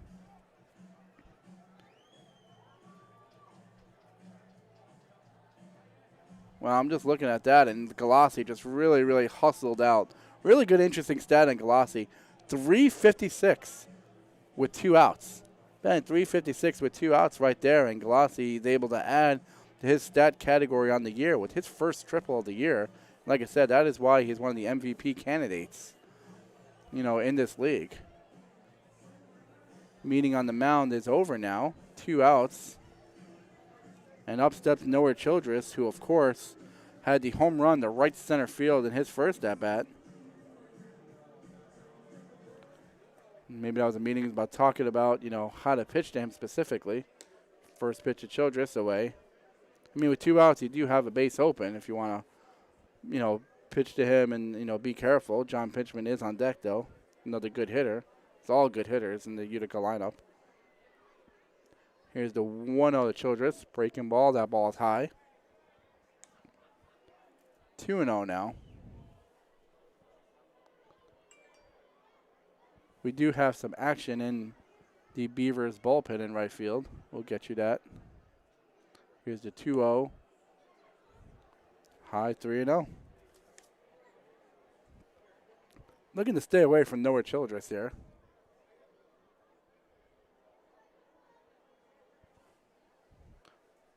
ZCD warm up, and Childress takes ball 4. So first and third now for Utica, 2 out. Next up, the first baseman, number 44, John Pinchman. And you kind of look at, you know, what this inning could have been like if Frankie Lusko wasn't picked off first base here. Remember, Lusko was leadoff single, and then he was, you know, picked off first base. Didn't really think he was going to go anywhere, but Coleman was able to get him there. But what, you know, how big of an inning could this be? Right now, it's still 1-1. The game's still 1-1. First and third, 2 out. As John Pinchman steps to the plate. He earned a walk his first time. A.J. Coleman's 46th pitch here. Swung on, and that ball is hit to center field. On the run, is Celaya, but he's not going to get to it. That ball drops in. Galassi scores. 2-1 Utica on the RBI single by John Pinchman. Nice swing there to get it into center field. And Drew Galassi getting some high fives over there after his triple. Utica dug out, very excited with him. I mean, once again, he created that by hustling out of the batter's box. 2-1 Utica now as Donovan Curiel steps up to the plate, still first and second. Here in the bottom of the third, runner still in scoring position. Here's the first pitch of Curiel. Looked like a breaking ball off the glove of Tyler Blom. Both runners will advance there. It's going to be a pass ball, unfortunately, Tyler Blom, but they were clearly crossed up there. Looked like Tyler Blom was expecting a fastball, and he got the breaking ball. When you're a catcher, you know, you never want to be crossed up, but, you know, it's kind of, when you get the breaking ball call for the fastball is one thing. You know, when you call for the breaking ball and get a fastball, that's what you don't want to see. But clearly right there, he wasn't expecting a breaking ball, and that's what he got off his glove.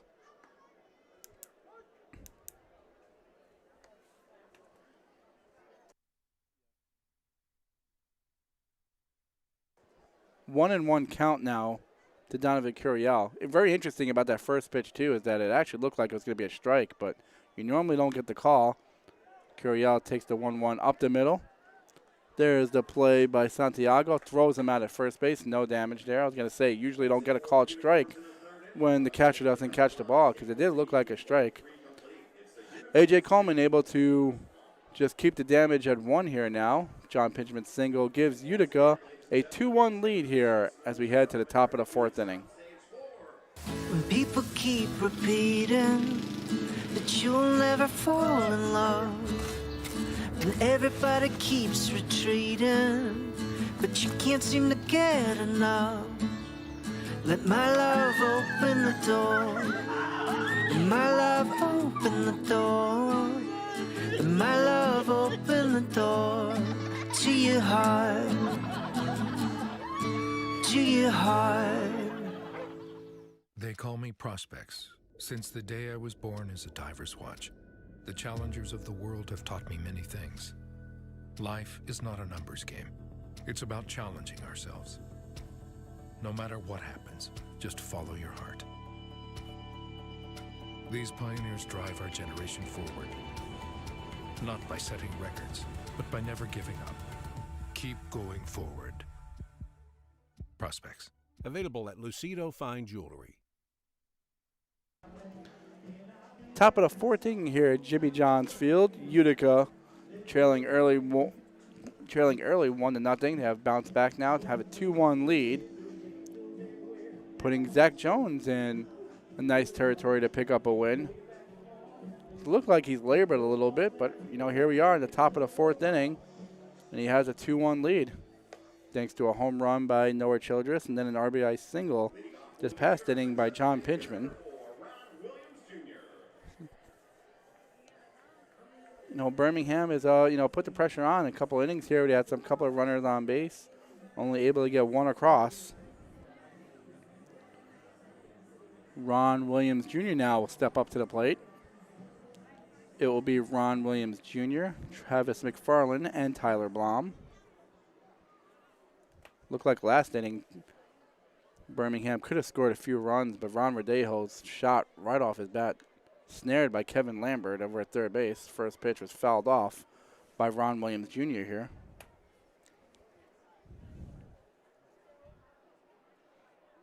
There you go. You see the 3 guys, Ron Williams Jr., Travis McFarland, Tyler Blom.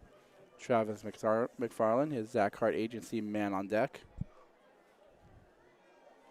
And we'll have an 0-1 count to Ron Williams Jr.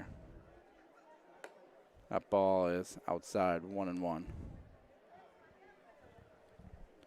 So talk about Zach Jones. I mean, he's up there 4 hits through 3 innings, something he's not used to, giving up more than a hit an inning.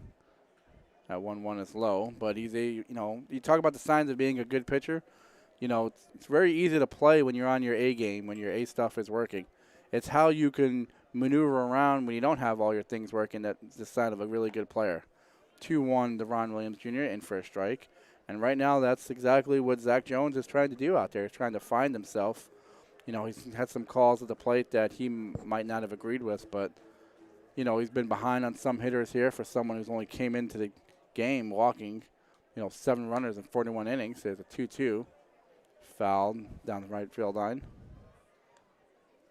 So Zach Jones trying to work himself around, trying to see how he can get through this game, and that's a sign of, what they want to see at the next level. What are you going to do out there when you're not getting a call, when the fastball is not popping, when breaking ball is not going. You got to find a way. Here's the 2-2 to Ron Wynn Jr.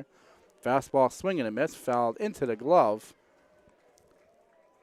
of Tucker Rayburn, and here's a strikeout for Zach Jones to start the 4th inning here. I'll send up Travis McFarland.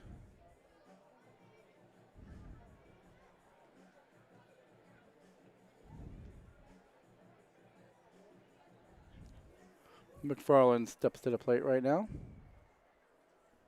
First pitch for a ball. McFarland came to the game hitting .250, 4 home runs, 13 RBIs on the year. 18 walks gives him a .381 on-base percentage. Here's the 1-0. Here's inside, 2-0.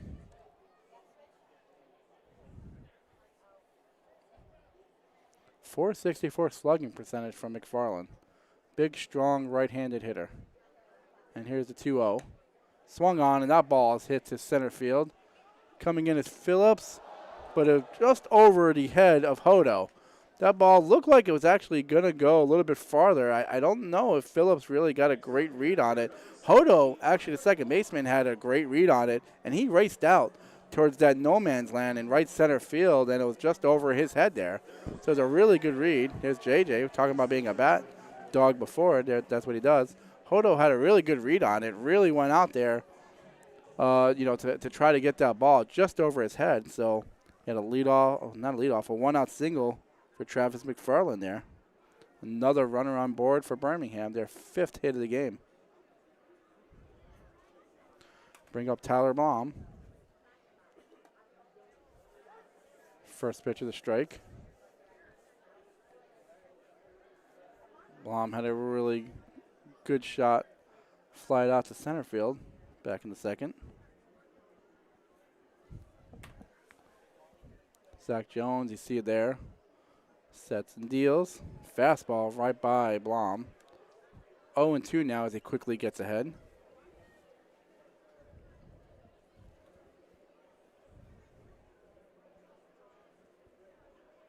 See Travis McFarland, couple of steps off first base there for his lead. 0-2 for Zach Jones, 2 Tyler Blom, and that's swung and fouled away.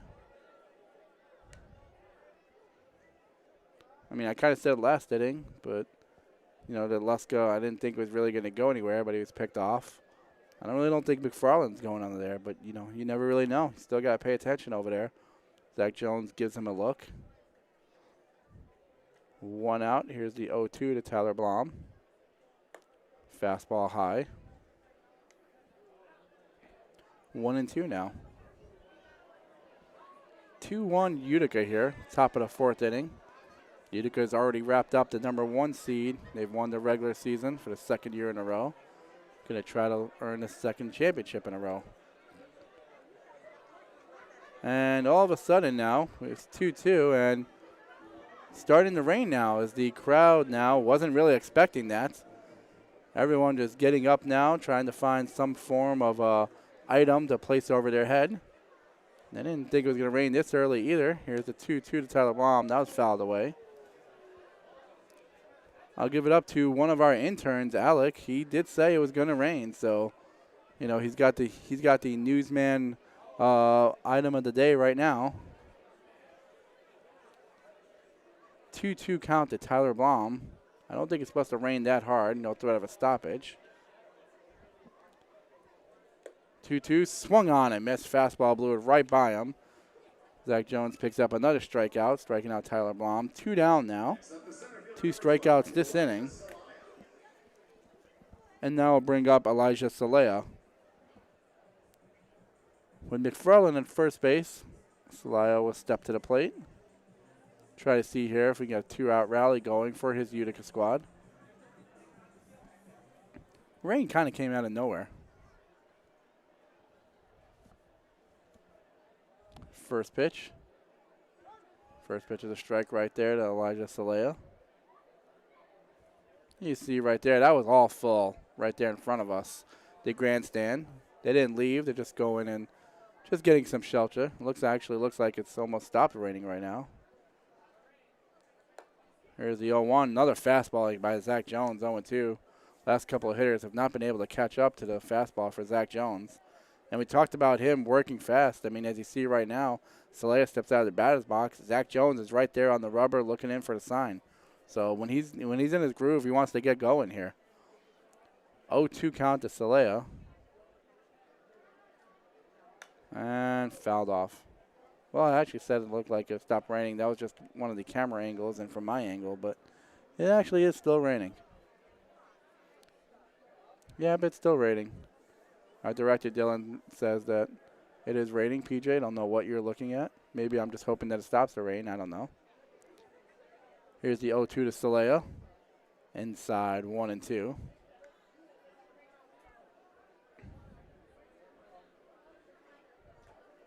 Like I said, not supposed to rain that hard. Looks like they should be able to get this game in. There's a couple of makeup games and non-public league games that have to be made up next week because of the weather. There's the 1-2, low, 2-2. Even with those makeup games, though, we were talking about before, the standings are all set for the USPBL championship next week. Utica, #1. You see Zach Jones, really good shot right there of him getting the sign. 2-2 to Elijah Salea. Swung on and missed. Another strikeout, so third strikeout of the inning. He technically strikes out the side. Sandwiched around a single by Travis McFarland, but Zach Jones shuts the Beavers down. We will head into the bottom of the fourth inning here at Jimmy John's Field. Utica leads 2-1.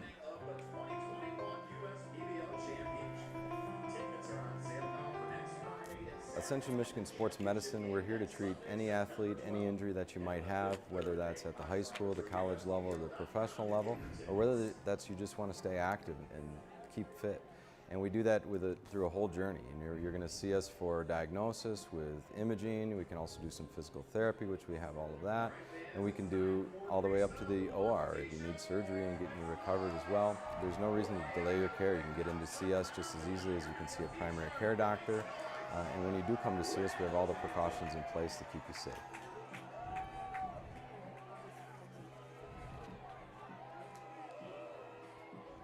Your neighbors are going to be jealous when they see you're getting a new Connecticut water system. Say goodbye to hard water problems. No more spots on your glassware. Your laundry will feel and smell better. Your hair and skin will look and feel better. Say goodbye to hard water problems and say hello to great tasting crystal clear water with CGC Water.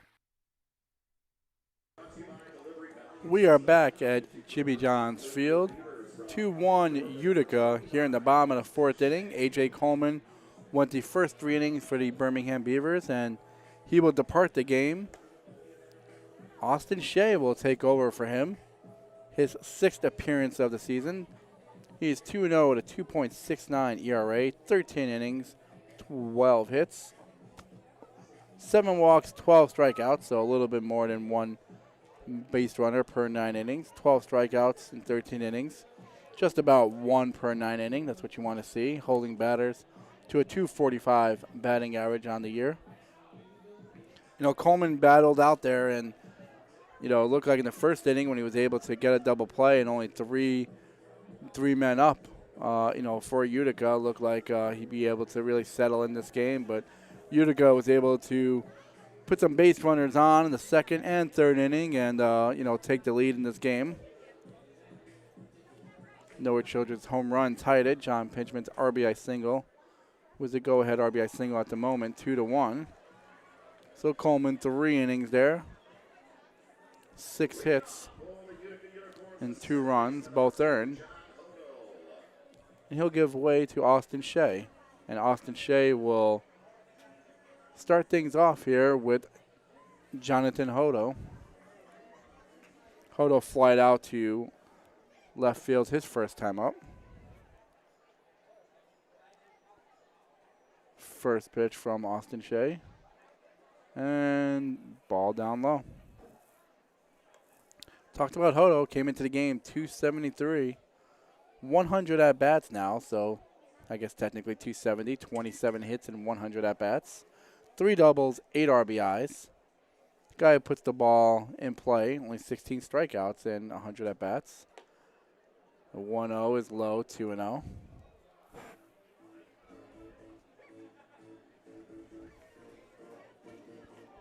It'll be Hodo, Rayborn, and Lambert. Tucker Rayborn, your Zach Hardy agency man on deck. 2-0 inside, 3-0 here. So Austin Shea needs to find that strike zone. Don't want to put any more Utica players on the base paths. They've had a ton here the last couple of innings. Here's the 3-0 to Hodo. And technically, well, not technically, it did hit him. So as a hit batsman, Hodo will get on base there. I don't know if it was off his foot or shin. Looked like off his foot right there. You see him shaking it there a little bit. So Hodo with the hit by pitch leads off the inning for Utica. Get another man on base. Tucker Rayburn now. Tucker struck out his first time up. Looked like rain has subsided here a little bit. The grandstand's now getting full again. Austin Shea, after hitting leadoff hitter Jonathan Hodo, first pitch to Tucker Rayburn's outside for a ball. We do have some action in the Beavers bullpen. Here's the 1-0. Swung on, and that ball is hit to shallow right field. Really, really good play by Christian LeBoy racing in to make a catch. You know, we talked about, last inning where the ball was kind of hit to no man's land off the bat at Travis McFarland, and Jonathan Hodo wasn't able to get it. Right there, Christian LeBoy really had to run in a really long way. Keyshawn Lynch running out. LeBoy was able to make a good play on the ball there for the first out of the inning. That'll bring up Kevin Lambert. 1 out, runner on first, and Jonathan Hodo. Jonathan Hodo takes off. Shea steps off, and now they have Jonathan Hodo in a pickle. And there is Hodo, and he's going to be tagged out there. I believe that's going to go 1, 3, 4. Hodo really just took off. I mean, if you kind of remember the movie Major League, and William Mays Hayes just literally taking off when the pitcher had the ball and making it to second base, straight off second base. I mean, that's kind of looked like for a second what Hodo was going to do, because Austin Shea just, he kept his composure. He just stepped off the mound, and that's it. Throw the ball there, and was able to get him stealing there. And now the pitch to Lambert hits him. So a couple hit batters in the inning for Austin Shea. And technically speaking, I said pickoff. That actually goes down as a caught stealing. Hodo was running towards second base, so by definition, it's a caught stealing, not a pickoff. So he's caught stealing 1, 3, 4. Seeing manager comes out and gives a talk to Austin Shea there after hitting 2 of the first 3 batters he's faced. With Kevin Lambert now at first base after Hodo was caught stealing.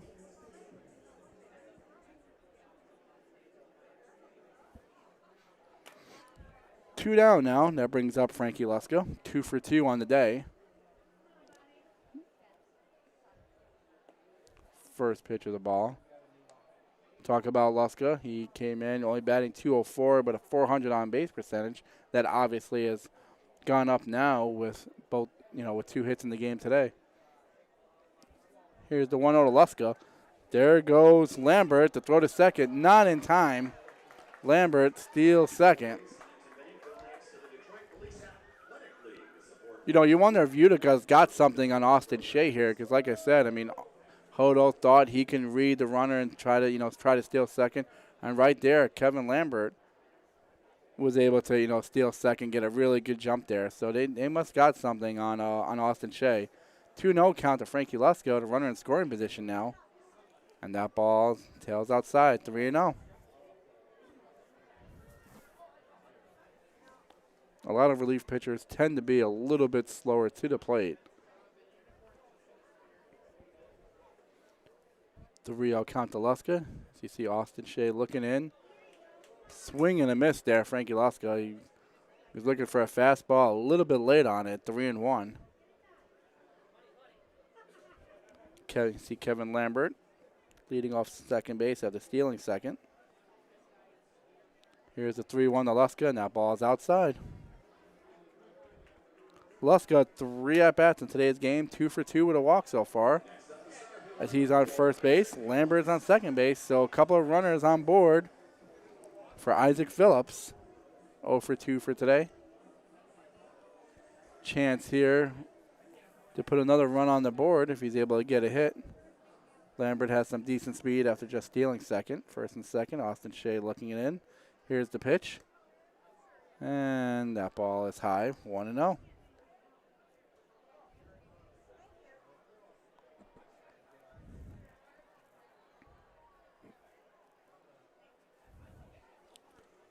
Isaac Phillips, the 1-0 swing fouled out of play on the right side. Now 1-1. Like I said, Isaac Phillips, 194 hitter. He's only had 32 at-bats coming into the game. 1-1 count. Here's the pitch. Swung on. That ball hit up the middle and through to center field for a base hit. Here's Lambert. He's coming around to score. 3-1 Utica, RBI single by Isaac Phillips right there. Nice job of hitting the ball right back up the middle. Keyshawn Lynch had to dive behind second base, just couldn't stop it. Raced into center field, RBI single, Isaac Phillips. 3-1 Utica. They take the lead here in the bottom of the fourth, or as they extend the lead here in the bottom of the fourth.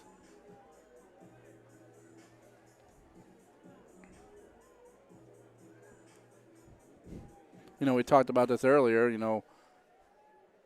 when Frankie Lusko was picked off, with Jonathan Hodo, as Drew Galassi swings and misses there. Jonathan Hodo getting caught stealing, this could have been a much bigger inning for Utica. But some outs on the base paths. Here's Drew Galassi, who really produced a run his last time up with a hustling triple right out of the box. 0-1, swung on and missed, 0-2.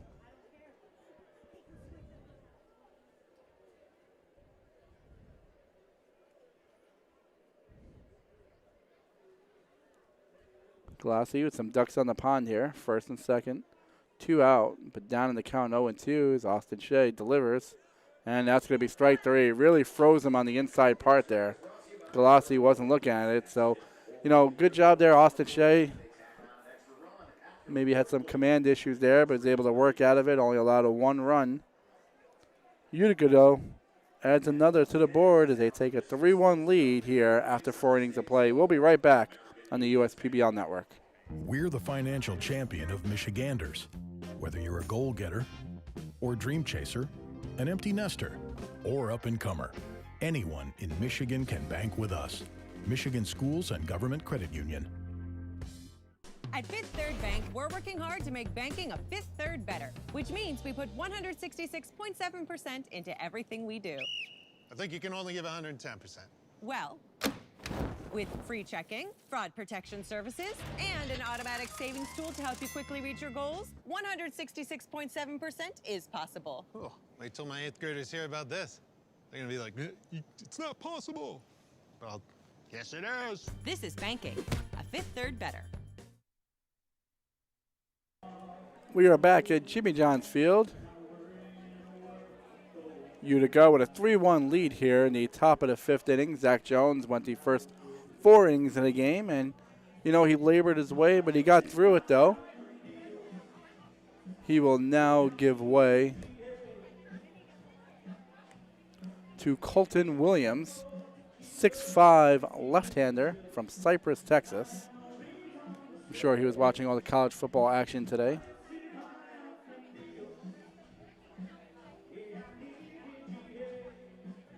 Colton Williams making his 6th appearance of the season.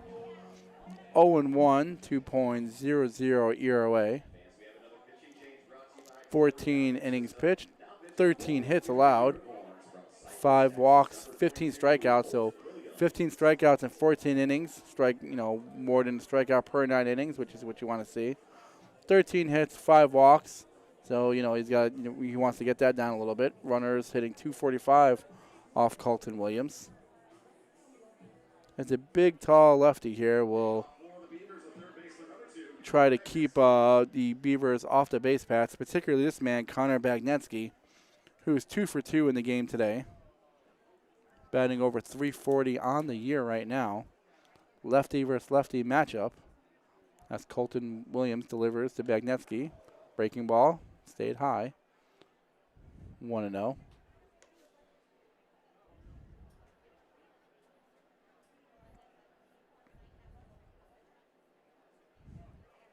Bagnetsky on the year, 429 off lefties, 6 of 14. So he's not intimidated when he gets a little southpaw out there.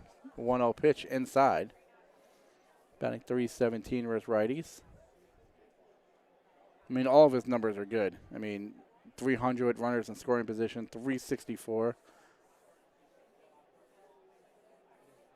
When the bases are empty. There's the 2-0. Hit the outside corner, 2-1.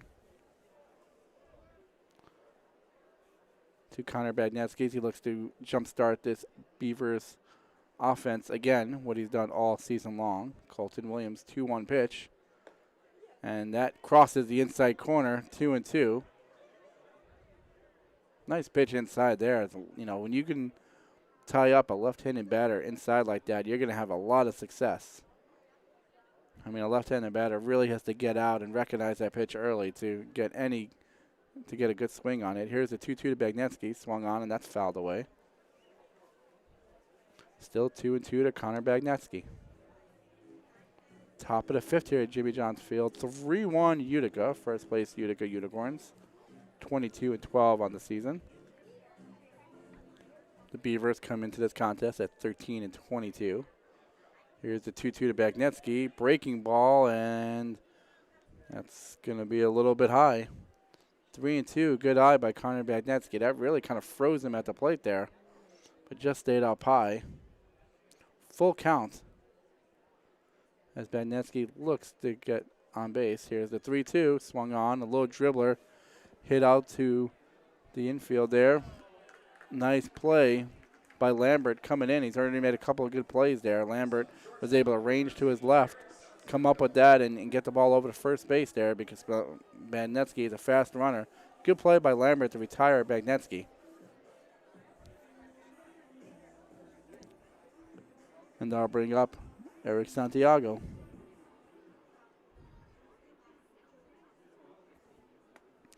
One for 2 so far for Santiago.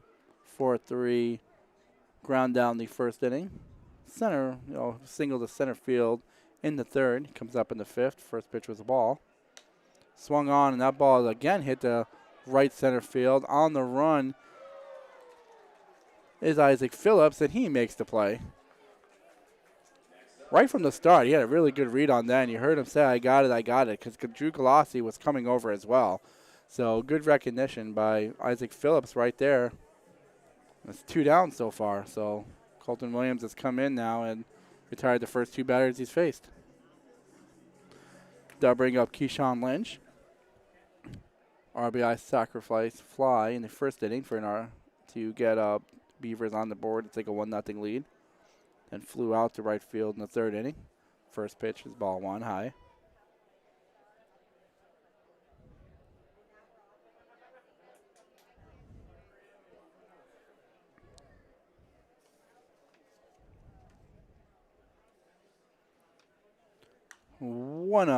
Hit to the right side is Jonathan Hodo. Picks up, throws it over to Pitchman.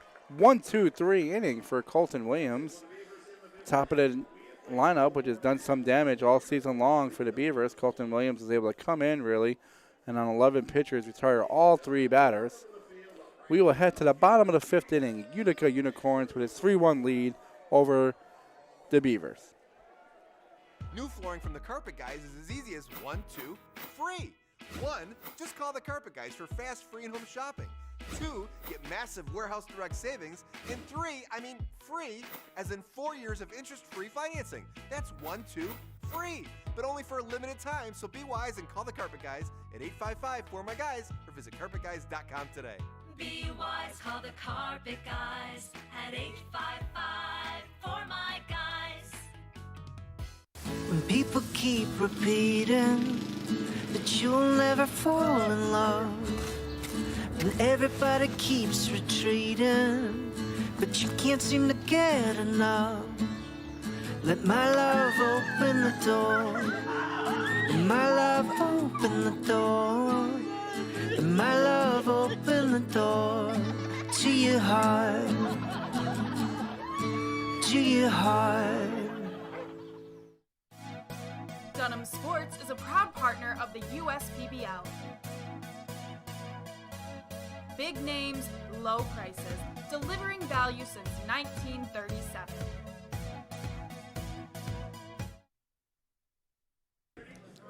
Back at Jimmy John's Field here. Utica Unicorns with a 3-1 lead for the Beavers. A.J. Coleman went the first 3 innings. Austin Shea went the 4th. And we'll see the 3rd pitcher of the night for the Birmingham Bloomfield Beavers.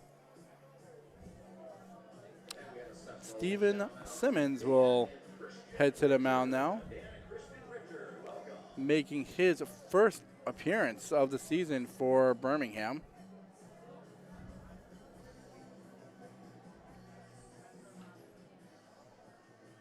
Right-handed pitcher there.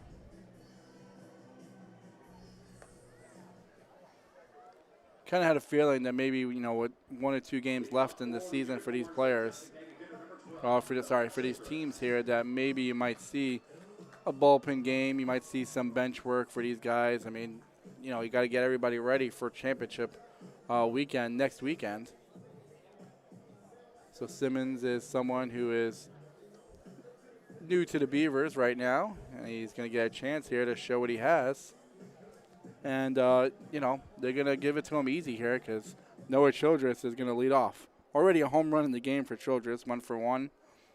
Home run back in the first inning to tie it. Had a walk in the 3rd. And here he is in the 5th, swung on, and that ball is popped up mile high in the infield. Now just out of the infield.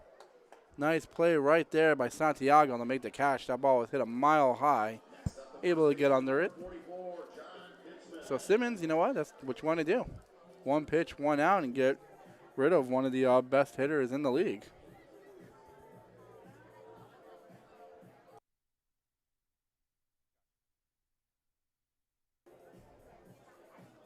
John Pinchman will now step to the plate.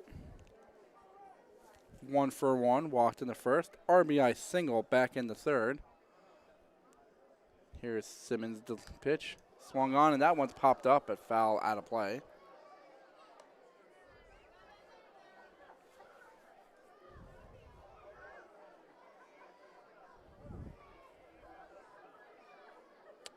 And here's the 0-1 to Pinchman.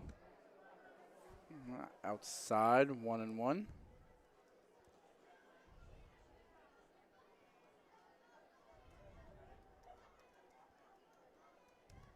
The pitchman swung on. That ball is drilled to left field. 1 hop in front of Verdejo, but it's going to get past him. Simmons is going to head to second base there. That ball was scorched right off his bat. Verdejo tried to play it on a hop. Tried to run in and make the play, and then when he realized he couldn't make the play, you know, he tried to field the ball, but was able to get by him there. Pitchman's going to pick up his 2nd hit. And I don't know if they're going to give him a straight double because that ball was hit hard, or if it's going to be a single and an error. I mean, he's going to pick up a hit either way there. As you see him on second base. And once again, Utica's got something going. 1 out, runner on second. And here's Donovan Curiel. There's a strike there. Looks like they did end up giving Pinchman a double. So he's going to be 2 for 2 with a single and a double. 0-1 to Curiel. Swing and a miss. Now 0-2. Simmons bringing the heat there.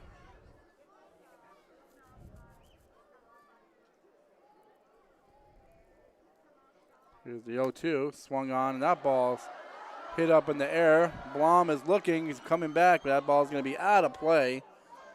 Fan's going to get a souvenir. That was a baby right there. Someone's got to give the ball to the baby, right? Listen, I'm 40 years old. I never caught a foul ball. I wouldn't give it to a baby. It's my foul ball if I ever get one anywhere. Simmons ahead on Curiel. 0-2. Pitchman on second base. Here's the 0-2 to Curiel. Swung on. Nice off-speed pitch on the outside. Had Curiel guessing. Swing and a miss there. Simmons picks up a strikeout. 2 outs now. Good pitch by Simmons there. I'll bring up John Hodo. Jonathan Hodo, 0-for-1 in the game. He reached a hit batsman his last time up, but it was caught stealing. 8 RBIs on the year, looking to make it 9 with a runner on second base, hoping to extend Utica's lead. Here's the first pitch. Swung on and lazy foul ball to the right side.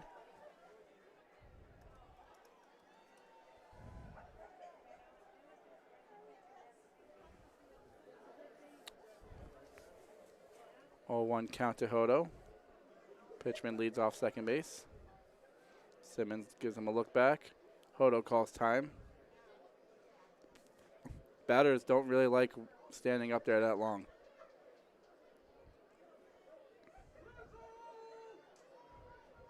Hodo back in now. Simmons ready. Delivers. Swung on. That ball hit right back to Simmons. What a catch. Look at what I found. Simmons sticks out the glove. There's the ball. Always scary when the ball is hit back. But you know what? Great play by Simmons right there to retire Hodo and to keep Utica off the scoreboard. When it's time for baseball, it's time for bells. We love enjoying a United Shore game with an O'Barian two-hearted official. Oh, no, yeah. Here's to a great season. Bell's Brewery, Comstock, Michigan. Please drink responsibly. Thank you to Bell's for all you do.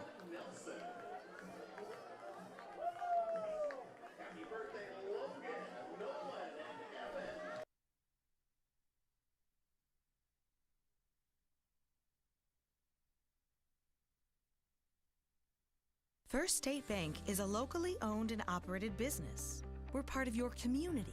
At fsbcares.com, you'll find ways that we're making a difference by featuring locally owned and operated businesses, providing access to helpful financial resources, and engaging with community. fsbcares.com is part of our commitment to the neighborhood because strong neighbors mean stronger communities. Where good neighbors do great things. Member FDIC and Equal Housing Lender.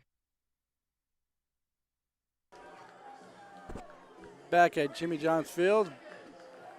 Top of the 6th inning here. Utica leads the Beavers 3-1. New pitcher on the mound for Utica. That will be Miguel Sereno. 18th appearance of the season. He does have 8 starts, 1-1 on the year, 2.70 ERA, 44 innings pitched, only 30 hits, 19 walks. So when you combine the hits and walks, you got about a little bit more than one per. No, yeah, well, about 1.2 per 9 innings, 33 strikeouts.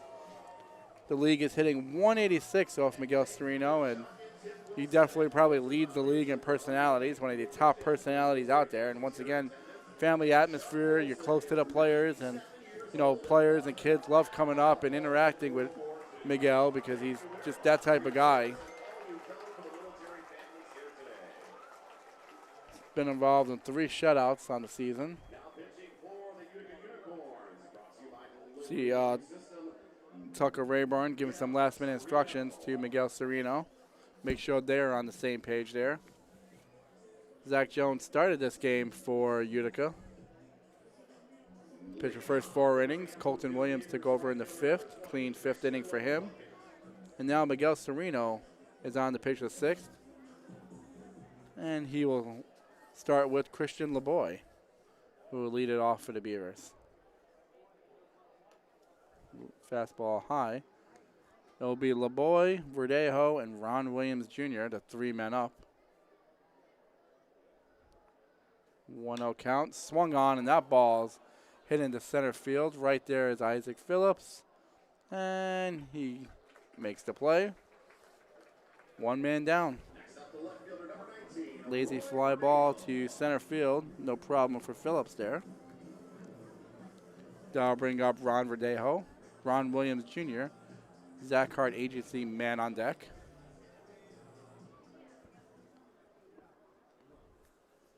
Verdejo looked like he was going to drive in and run his last time up on a hot shot, but Lambert was able to catch it at third base. Bagnetsky was on third base, so he could have scored, but great play by Lambert there. 1-0, first pitch was away. 1-0, swung on and fouled off by Verdejo. 1-1 now.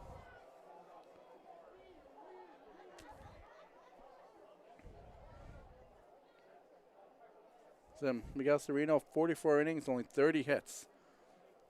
1.86 opposing batting average, really good. There's 1-1 is outside, 2-1.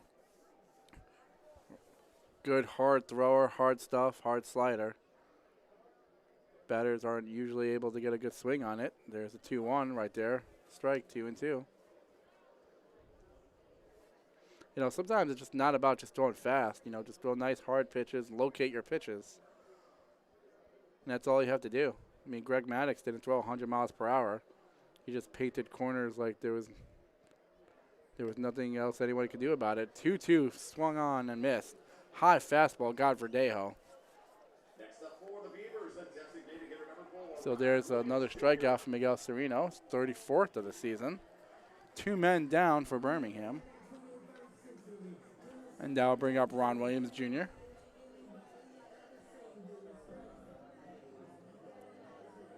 But actually, it will not bring up Ron Williams Jr. Nafi Mercedes will come on to pinch hit for Ron Williams Jr. here in the 5th inning. Like we said before, we thought we might see a lot of different players in today's games. And Mercedes will come on to hit here. 200 on the season.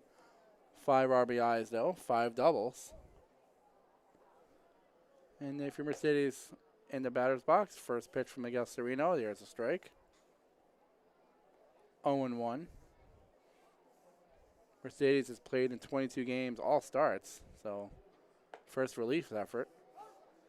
Another fastball in there, pumped in there. 0-2 now. Sereno wasting no time on Mercedes, getting ahead 0-2. See what he does here to try to finish him off. Shakes off a sign, shakes off 2, shakes off 3, and now he's just going to step off the mound. See Sereno there, 0-2 count, see what they come up with. 0-2 breaking ball high. Really interesting shaking off 3 signs there. Tucker Rayburn, you know, like I said, only being here a couple of weeks, you wonder how many times they've really pitched together. There's the 1-2 fouled away. Have really, you know, has really caught Sereno.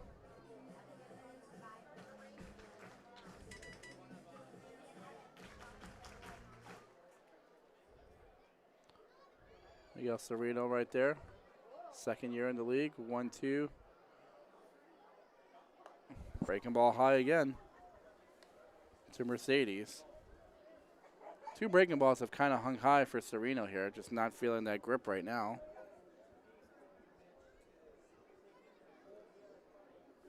And here's the 2-2 to Mercedes. Swung on. That's a little pop-up right in the infield. That's going to fall. And not able to get to it is Curiel. I mean, that was kind of in no man's land again. We've had a couple of those today.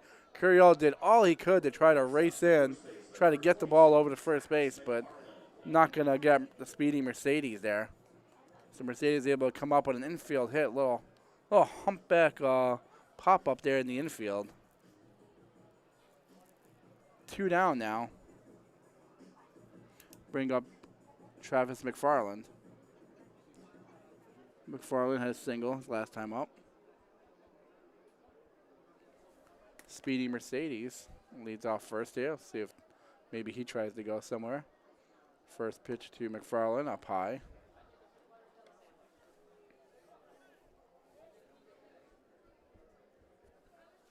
The bottom of the lineup here, like I said, you wonder if Mercedes will maybe try to get into motion here, open things up.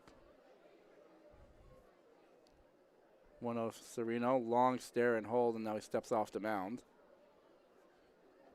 Trying to break up Mercedes' rhythm over there. Sereno comes set and holds, and now he kicks. There's a fastball for a strike. 1-1 now to Travis McFarland.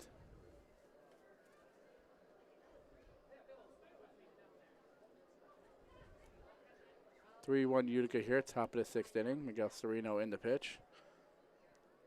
1-1 count to McFarland. Fastball outside. 2-1 now.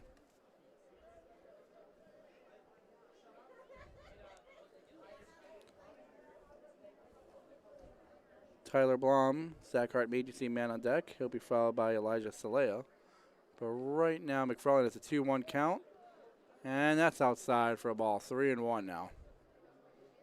This is a good hitter's count here. Good hit and, hit and run count. 3-1. You figure you can get a strike. You figure McFarland, a good hitter, is going to put the ball into play here. So we'll see if Mercedes is off running. 3-1 count. Here's the 3-1 Mercedes not running. There's a shot hit in the center field, and there's a base hit. McFarland comes up with another hit. Mercedes goes into second. 2 straight singles after the first 2 batters were out of the inning for Sereno now, but now he has runners on first and second he has to deal with. Nice swing right there by McFarland, just getting the bat on the ball and getting it out to center field, giving his team a chance to score here, putting a runner in scoring position. That'll bring up Tyler Blom, 0 for 2. The Beavers down 3-1 here. The rain starts to come down a little bit more now again. We saw it start the raining earlier. Tyler Blom at bat here. First pitch. Outside. 1-0. Niffy Mercedes at second base. Travis McFarland at first base. 2 out.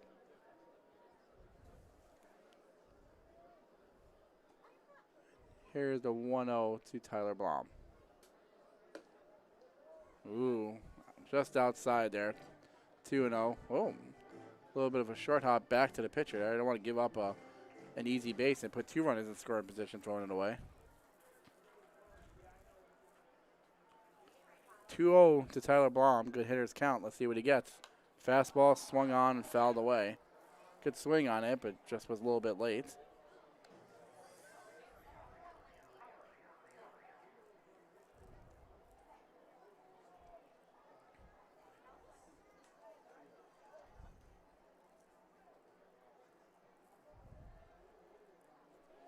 Tyler Blom 2 for 8 on the season with 2 outs. And there's fastball and hits him in the back.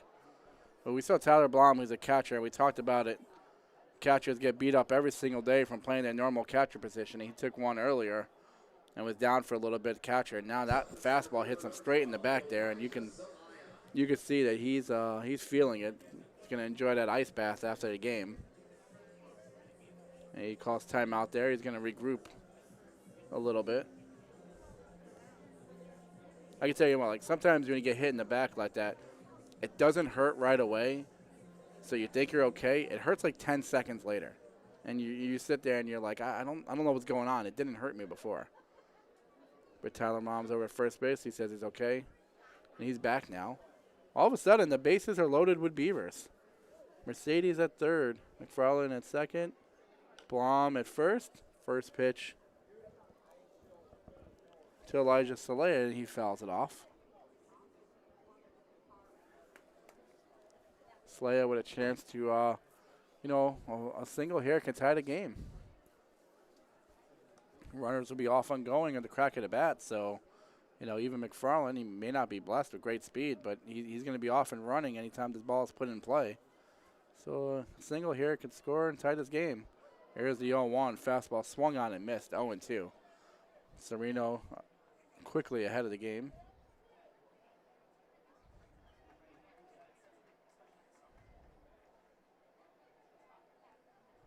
Slayer just wants to get this ball in play.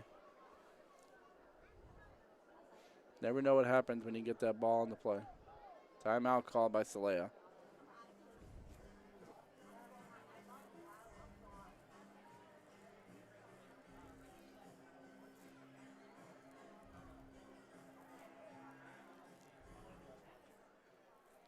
And here's the 0-2 to Salea.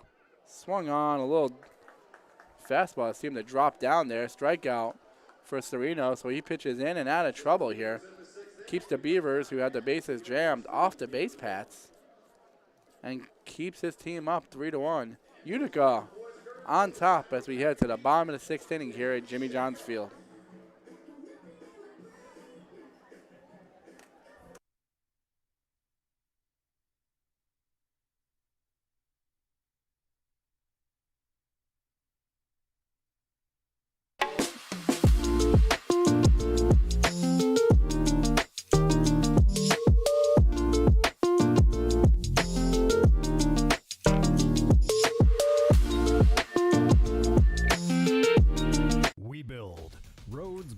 Wind farms and pipelines, schools to skyscrapers, our members create monuments. We operate.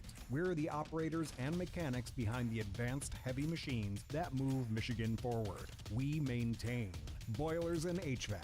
Our members run the complex heating and cooling systems that we all depend on. Our training is second to none, and safety is our priority. We are Operating Engineers 324, and we keep Michigan running. Make your move with a quick and easy mortgage from Genesis Credit Union. We have mortgages to fit your life. Genesis Credit Union. Visit us today. Back at Jimmy John's Field, the USPBL dancers doing Shake It Off here. That's originally what I was going to do today, but I was told that it would scare off everybody, so they have me up here in the booth away from society. No one could see me. They thought that'd be better for me today, and not doing the Shake It Off. Great job there by all the ladies. That's another tradition we have at the USPBL, Shake It Off. Players get involved in it in early season video. It's always fun here. The crowd gets into it. Like I said, always fun here at Jimmy John's Field. And what's fun right now for Utica, they have a 3-1 lead here in the bottom of the 6th inning.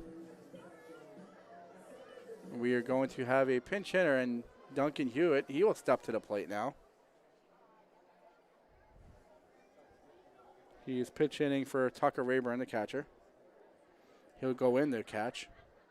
First pitch is swung on, and that ball is drilled to deep left.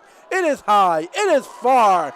It is gone. First pitch swinging for Duncan Hewitt, and he lifts the ball over the left field wall.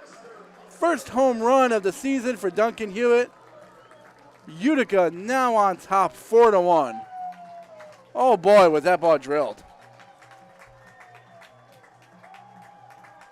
See Duncan Hewitt there, pitch innings. Always hard to come in and pitch hit. And he just got a first pitch fastball from Simmons, and he just torched it. By the way, that was Duncan Hewitt's first at-bat here in the USPBL. He had played in one prior game and did not get an at-bat. So how about that? First professional at-bat. You get a home run. Here's Kevin Lambert, first pitch strike from Simmons. Good job there by Duncan Hewitt.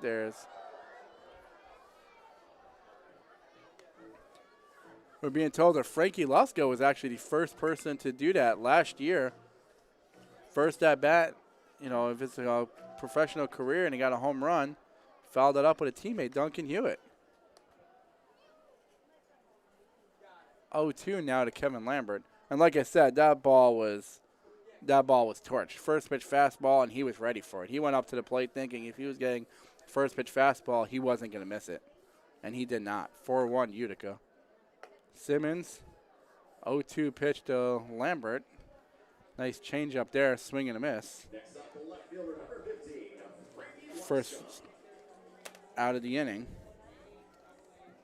And now bring up the before mentioned Frankie Lusko, who had the home run as professional at bat which I was probably at last year and did not realize that. He'll come up to the plate now, 2 for 2 on the day with the walk, 2 singles.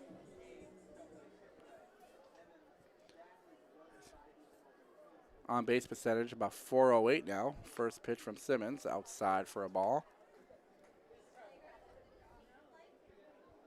It's got to be a good feeling, get a first pitch home run.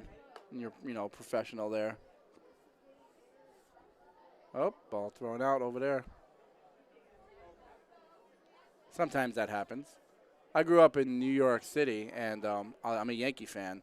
But the Mets had a player, Mackie Sasser, back in the day, and he just developed the yips, and he could never throw the ball back to the pitcher. He was actually a decent player, and that's it. Just couldn't do it, had something in his mind, and had to give up the game. Here's a 2-0 to Luska. Ball hit to Keyshawn Lynch there at second base. He fields it, throws over to first base to retire him. 2 outs now.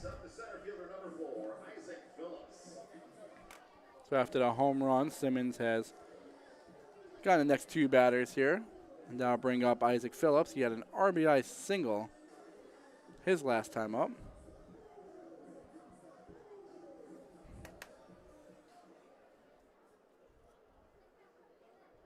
Simmons' second inning of work. First pitch to Phillips for the strike. Like I said, I grew up in the Bronx, New York. Grew up a Yankee fan. Don't have any animosity toward the Mets. My favorite players of all time are actually Mets. Somehow that worked out. 0-1 to Phillips is outside, 1-1.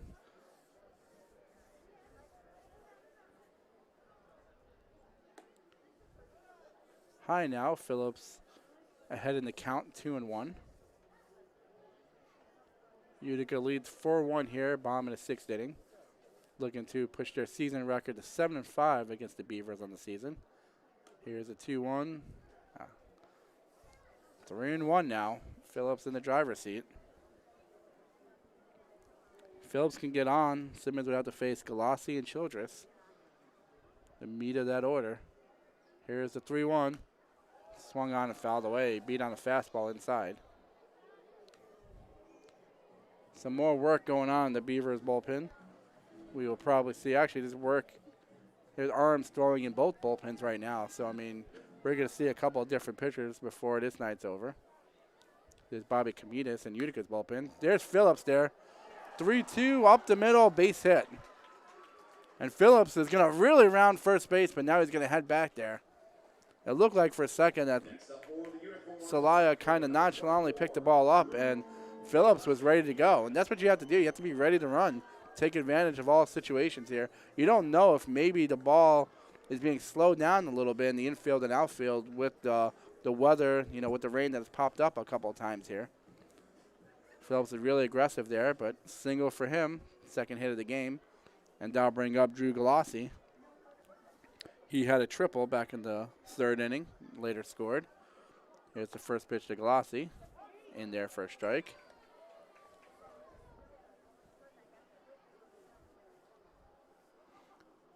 You would wonder if Phillips would try running, but you don't want to take the bat out of Galassi's hand. Here's the 0-1 to Galassi, swung on and missed. 0-2 now. See, sometimes the strategy changes now where if it's an 0-2, maybe you do run if you're thrown out and Galassi gets a whole new count to work with next inning. Here's Simmons. Here's the 0-2. Inside. 1-2. Game started out well for the Beavers. They scored in the 1st inning. Couple of batters in. 3 batters in. But Utica has put some runners on. That ball is drilled to deep center field. On the back, on his way back is Celaya. In front of the warning track, a step in front. He makes the catch. Good swing by Galassi there. That ball just kind of died. Didn't travel at all. Celaya was right there to put it away. Utica does add to their lead. First professional home run from Duncan Hewitt. His first USPBL at bat. 4-1 Utica here as we head to the top of the 7th inning. Times are tough right now. It feels like the bottom of the 9th and we're down by 2. But we've seen tough times before. And just like baseball has always been more than just a game, Chief Financial Credit Union is more than money. So it might be the bottom of the ninth, but we're the home team, and we've got runners on base. Batter up, America. It's time to play ball. We're back here at Jimmy John's Field, top of the 7th inning. Utica will have a new pitcher as Bobby Caminas heads to the mound. Pitched last year, and now he just came back a couple of weeks ago. Caminas, this will be his 3rd appearance of the season. He picked up a win. He's 1-0. He's pitched 3 innings. Only 1 hit allowed, 1 walk. Does not have a strikeout. .091 batting average against. A veteran here, like I said, he pitched last year, and he'll come in now to try to keep Birmingham Bloomfield off the scoreboard here in the top of the 7th inning.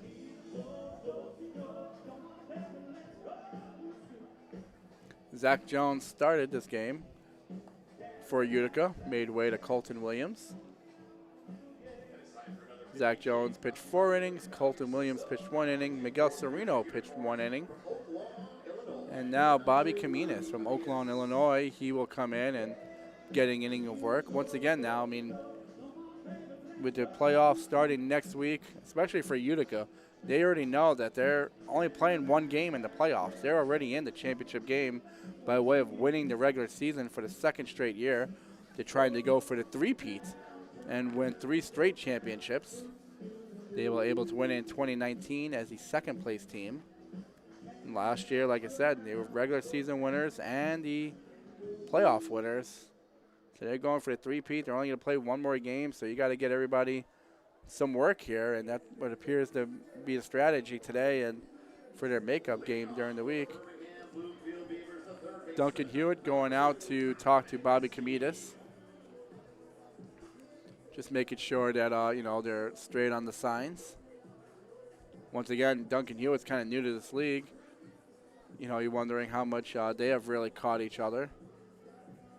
So just want to make sure. You don't want any cross-ups or anything. I mean, 4-1. It's a very, very manageable comeback for this Beavers offense, especially when you have a guy like this leading it off, Connor Bagnetsky. Already 2 for 3 in this game with a run scored, double and a single. First pitch from Bobby Caminas, outside for a ball.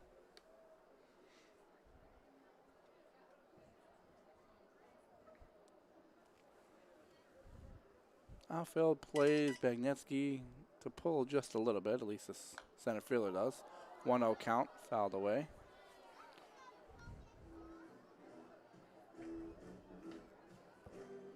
Kind of seen Lambert creep in a little bit, maybe if Bagnetsky would push a bunt down or something to get, to get the offense going. Just got to get on base here when you're down 3. Caminas holds and sets, do 1-1 to Bagnetsky, and that hit him. Bagnetsky on again now. 3rd time he has reached base today. Taking one for the team there. As the old saying goes, we have ice. He got one up and in and didn't appear to hurt him. You want to get hit. You want to get hit with a breaking ball. Remember, Talon Blom got hit with a fastball from Miguel Sereno right on the back. That's going to sting. You know what? Get hit with the breaking ball, all good. Eric Santiago now up to the plate. Swung on, and that ball is hit to center field. That's going to change Phillips back. But Phillips is able to go get it. That ball was drilled. Once again, one of the hardest plays is when a ball is hit right at you. He was able to tail over there and make the play. Good outfield play by Phillips. 1 down. That'll bring up Keyshawn Lynch. Keyshawn has the lone RBI of the day for the Beavers. Sac fly to right field in the 1st inning. 0 for 2 since. Thrown over to first base to keep Bagnetsky over there. Bagnetsky is a threat to steal. 10 of 11 on the year. Sometimes you got to, put some people in motion, get it going here. Caminas long hard set. There goes Bagnetsky. There's Duncan Hewitt's throw right to Hodo. And right there, thrown out now. So Duncan Hewitt has come into this game now and is quickly impressed. able to get his home run in his first professional bat. Then right there, fastball, able to get it down to second base and throw out the speedy Connor Badnetsky. So Duncan Hewitt's really putting his mark on this game. He's not an easy player to throw out there. 1-0 to Keyshawn Lynch, and he rips one foul out of play. Good for Duncan Hewitt. I mean, that's the way you want to impress people, impress your teammates, impress coaches, impress scouts. You come in right away and, no one might know your name, but you know what? 1 inning later, people know your name. Here's 1-1 to Keyshawn Lynch up high, 2-1.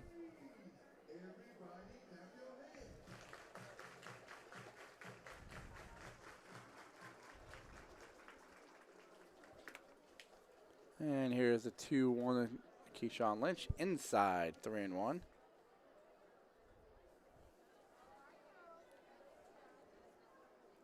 Christian LeBoy, your Zach Hart agency man on deck.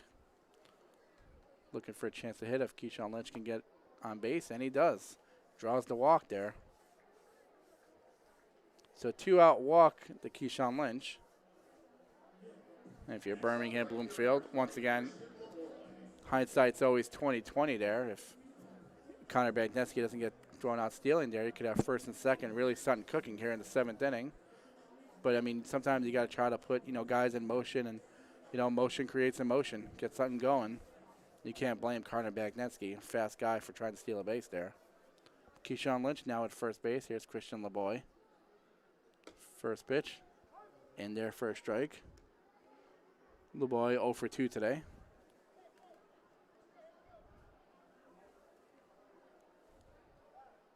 Oh, thrown over. Chase Keyshawn Lynch back to first base. I didn't think he was more than 3 steps off, but keep him close. Camitas keeping him honest. Here's the 0-1 to LeBoy. That's swung on and foul out of play. Pinchman's giving it a look, but it's going to land in foul territory. A lot of foul territory here at Jimmy John's Field. That's one thing about this place, Anyone who watches professional baseball has the Oakland Coliseum and how much foul territory that has. You can almost play another game of baseball inside the foul territory. Maybe not that much room, but there's a lot of room here at Jimmy John's Field. Keep batters alive. Here's the 0-2 to Christian LeBoy. Breaking ball, strike 3. Keyshawn Lynch was on the move. It didn't matter because Camitas, with a nice breaking ball over the middle, LeBoy didn't agree with it. But Camitas is able to shut down the Beavers here in the top of the 7th inning. We will head to the bottom of the 7th inning. 4-1 Utica.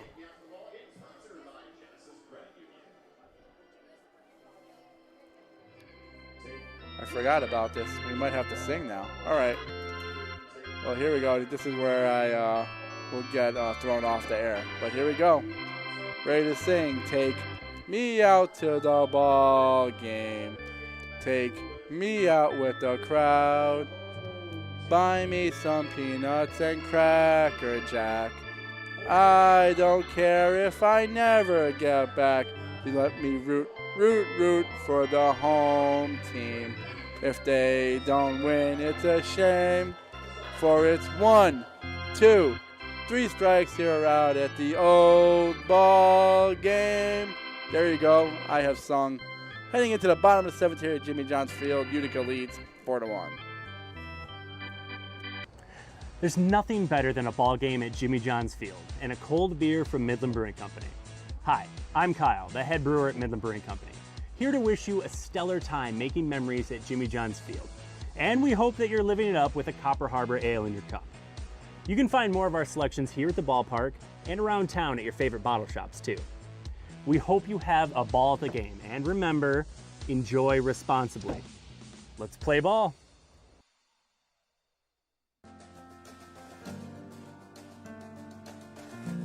We joined Green Path and instantly felt a support around us. They developed a plan on paper, and this is how we're going to do it. The plan that they gave me was something that was sustainable. It was something I could do. It was actually lowering my payments monthly by hundreds of dollars. Choosing Green Path is a no-brainer.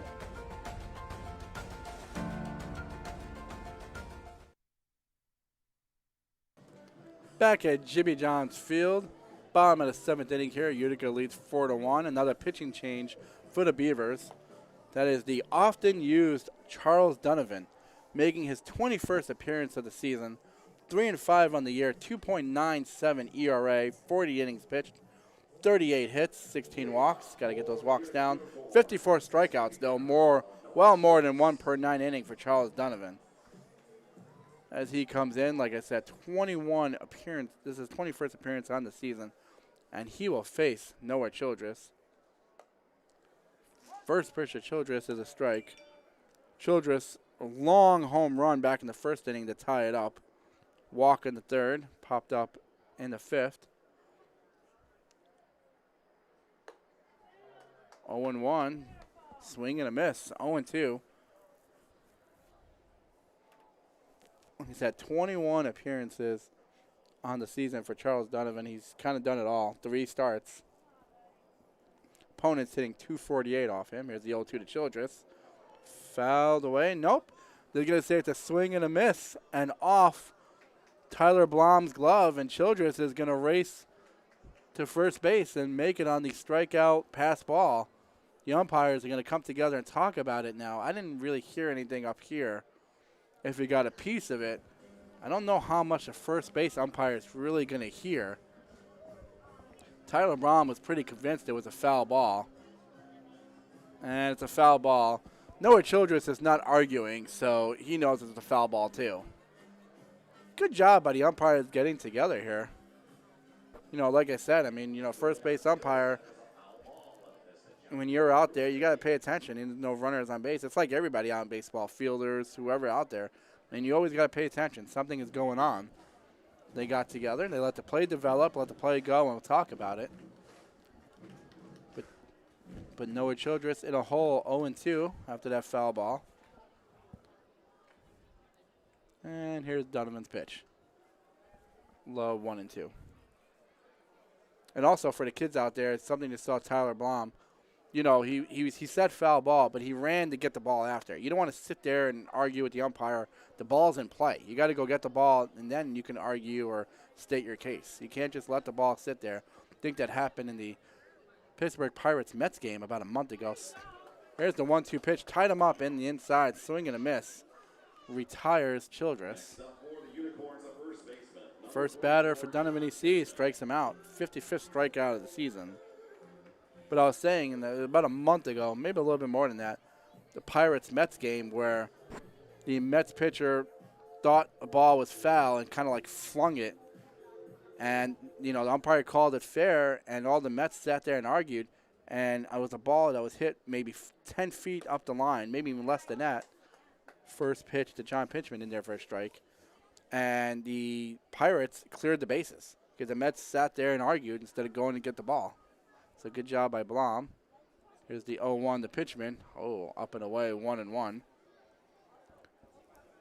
Pitchman 2 for 2 on the day with a walk. He also has an RBI. He had the go-ahead RBI back in the 3rd inning to give Utica the lead. Here's the 1-1 outside, 2-1.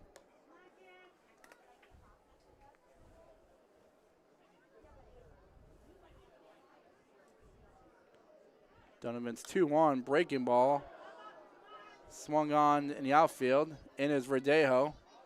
Verdejo moves over to make the play. Salayo is also coming in, but Verdejo was able to get there. Verdejo is a very good outfielder. Able to get to a lot of places. You got to recognize and get there. Good job by him. 2 down now. As Donovan Curiel comes up to the plate. 1 for 3 on the day.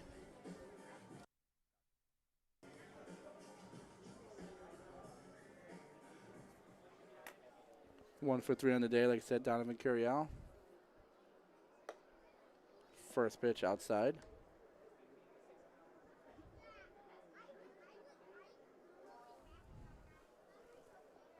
Two out now, Charles Donovan.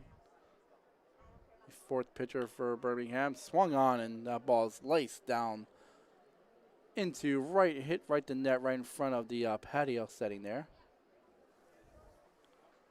1-1. Like I said, A.J. Coleman started. Austin Shea came in. Simmons also pitched, Steven Simmons, and now gives away to Charles Donovan. 1-2 to Curiel, swung on. That ball is hit right to Bagnetsky at third base. He gobbles it up, throws over to first base. Really hustling down the line was Curiel, but he's going to be thrown out. Good hustle by Curiel. Donovan works a 1-2-3 inning, 3 up, 3 down. It is getting late for the Birmingham Beavers. Do they have a comeback left in them? We'll find out as we head to the top of the 8. 4-1 Utica.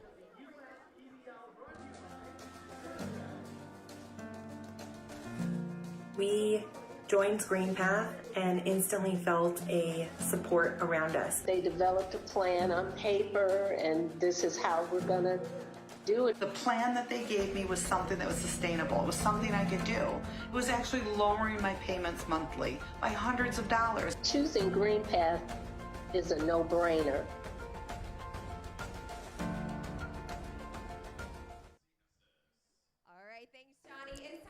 Enter for a chance to win $250 and 4 front row tickets to the championship game. Text Chevy Detroit to 555-888. Visit ChevyDetroit.com/USPBL for official rules. Metro Detroit Chevy dealers. Chevy drives the Motor City. And once again, championship weekend is next week, starting on Friday. The seeds are already set. Utica knows they'll be the number 1 seed. They will not play again until Sunday. The Beavers know that they'll be playing on Friday night in Game 1. The number 4 seed Beavers will take on the 3rd seeded West Side Woolly Mammoths. The East Side Diamond Hoppers, they're in 2nd place. They will await that winner on Saturday. Both Friday's game and Saturday's game are at 7 p.m. Championship Sunday, September 12th at 1 p.m. right here at Jimmy John's Field. Utica will await the winner of that trio, who will advance and who will take home the 2021 USPBL title. That's all coming next weekend. Tickets available at USPBL.com. It's going to be a great playoff, great way to end the baseball season. You know, it's kind of a season where obviously coming off the COVID year of last year and really doing a lot of things to do what the USPBL had to do last year to get a season in place. And you know, come back this year, and yeah, things are a little bit more relaxed, but there's still precautions. There's still everything you have to do on a day-to-day basis with COVID out there. The USPBL was able to get through everything this year. One more weekend of great baseball. And talking about great baseball, we have another pitching change for Utica.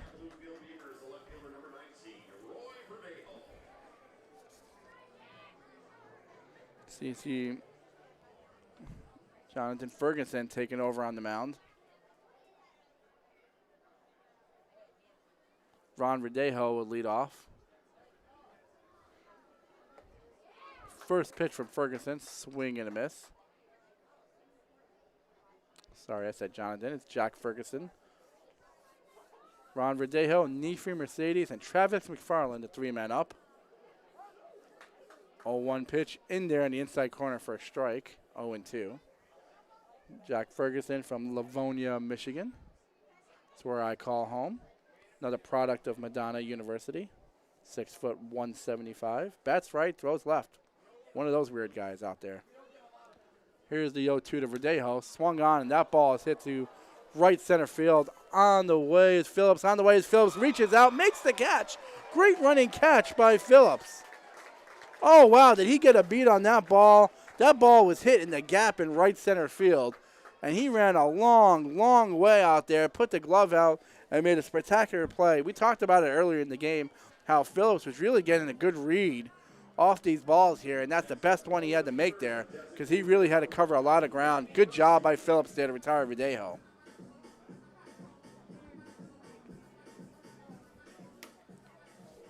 You know, for Jack Ferguson, when your fielders make plays like that, it makes you feel awfully comfortable out there on the mound. You got a good defense behind you. You feel like you can throw any pitch at any time. His name for Mercedes. He came into the game and pitch hit for Ron Williams back in the 6th inning and had a single.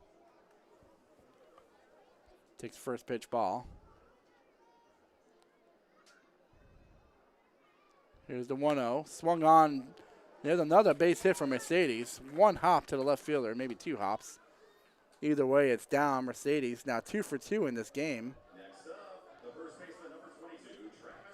And he's going to try to start this Beavers offense. Travis McFarland will step up to the plate now, and he has a couple of hits in today's game. Here you go, Nathan Mercedes, who, like I said, didn't start the game, but has come off the bench now, 2 singles. And here's Travis McFarland. Jack Ferguson's going to give him a look over at first base. Sidewinder deals, swing and a miss.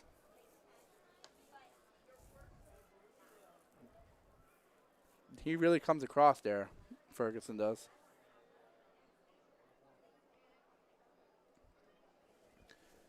Here is the 0-1 to McFarland. Swung on and missed. 0-2, keeping him off balance.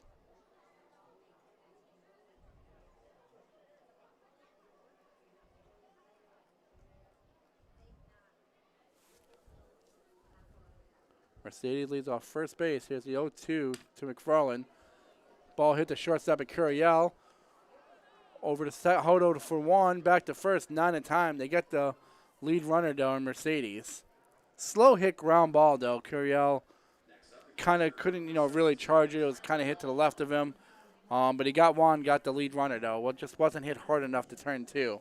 Hodo did his best to get it over there. McFarland will reach on the fielder's choice. 2 down now. And here's Tyler Blom. 0 for 2 in the game. Reached on a hit by pitch his last time up. Took a fastball from Sereno right off the back.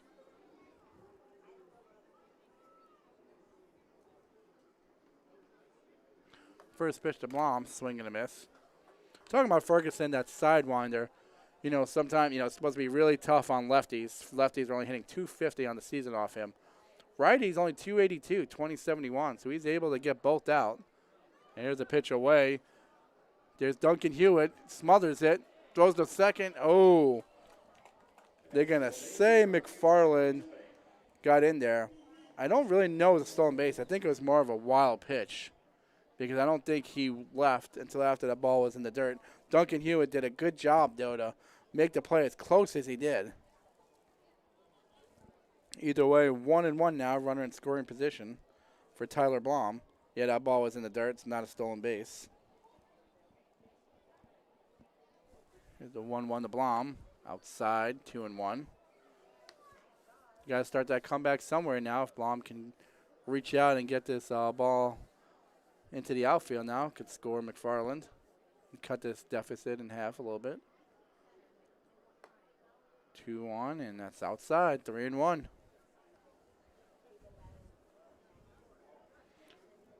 Elijah Salea is Zach Hart Agency man on deck, and if he can get up, he would represent the tying run for the Beavers. Ferguson's 3-1 to Blom. And that's in there for a strike. Blom trying to coax that walk out. Like I said, you want to bring the tying run up to the plate. 3-2 now on Blom. Here's Ferguson. He comes set. And he deals the 3-2. Whoa! Tyler Blom took it right off the shoulder. Wow. He is not a happy camper right now.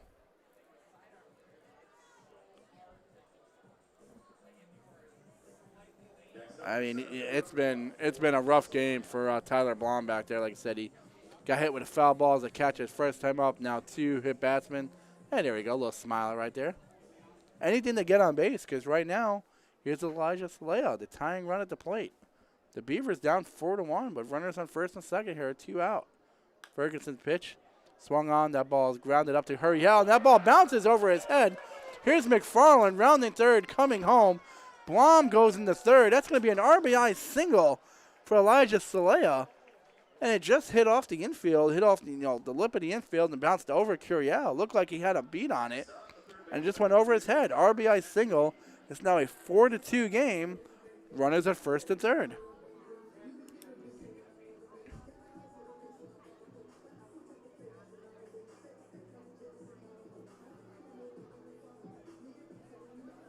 It's going to bring up Connor Bagnansky here, and good hitter like him, another hit here Makes it an interesting game, 4-3. Connor's already 2 for 3 with a walk. Run scored. He had a double back in the first inning, single back in the third.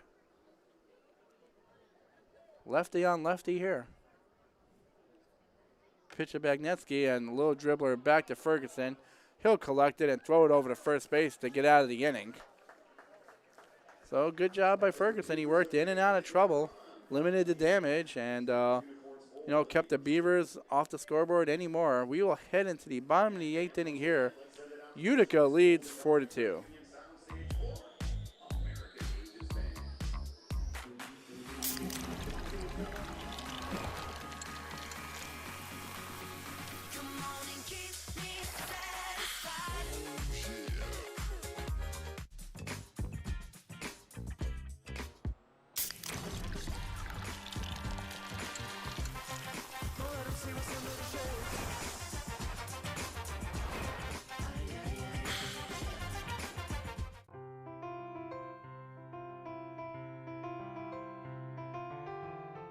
Ascension Michigan Sports Medicine, we're here to treat any athlete, any injury that you might have, whether that's at the high school, the college level, or the professional level, or whether that's you just want to stay active and keep fit.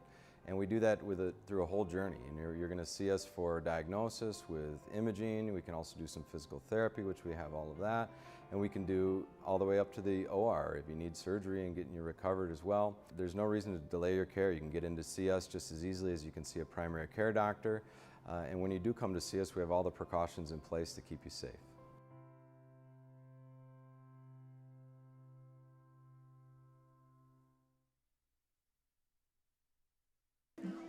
We are back here at Jimmy John's Field, bottom of the 8th inning here. Utica with a 4-2 lead over the Beavers. The Beavers took a 1-0 lead back in the top of the first inning, added another run just here in the top of the 8th. Utica scored a single run across 5 innings, 4 to 5 innings.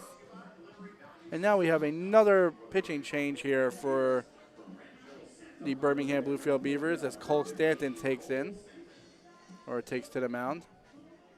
Stanton, 22nd appearance on the season, so between Charles Donovan and Cole Stanton, he got a couple of workhorses on the Beavers team. 2-4 on the season, 1.91 ERA, 29 and 3rd innings pitched, only 18 hits allowed, 13 walks. Probably wants to cut down the walks, but between 18 hits and 13 walks, 31 base runners, about 29 innings, a tad over 1 per 9 inning. That's very good, and obviously 31 strikeouts in 29 innings. Very good for Cole Stanton. Batters are hitting 168 against the right-hander, as he'll just try to keep Utica at bay here at 4 runs, give his team a chance to come back in the top of the 9th inning. He already scratched a run out in the top of the 8th. So that's Stanton's job right now. Retire the side here, get his team back up into the offensive position here. A.J. Coleman started for the Beavers. He made way to Austin Shea. Steve Simmons also threw in 2 innings. Charles Donovan had an inning. And Cole Stanton will take the 8th inning here as Jonathan Hodo leads off for Utica. Big swing and a miss here. Hodo 1 for 3 on the day. It'll be Hodo, Duncan Hewitt, and Kevin Lambert. Pitch in there for a strike. 0-2 now. Cole Stanton quickly ahead of Hodo.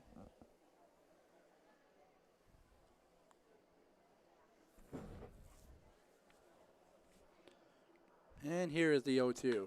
Swung on, that ball hit to the right side of the field. Nice play by McFarland. He stabs it, tries to get to first base. They're going to call him safe.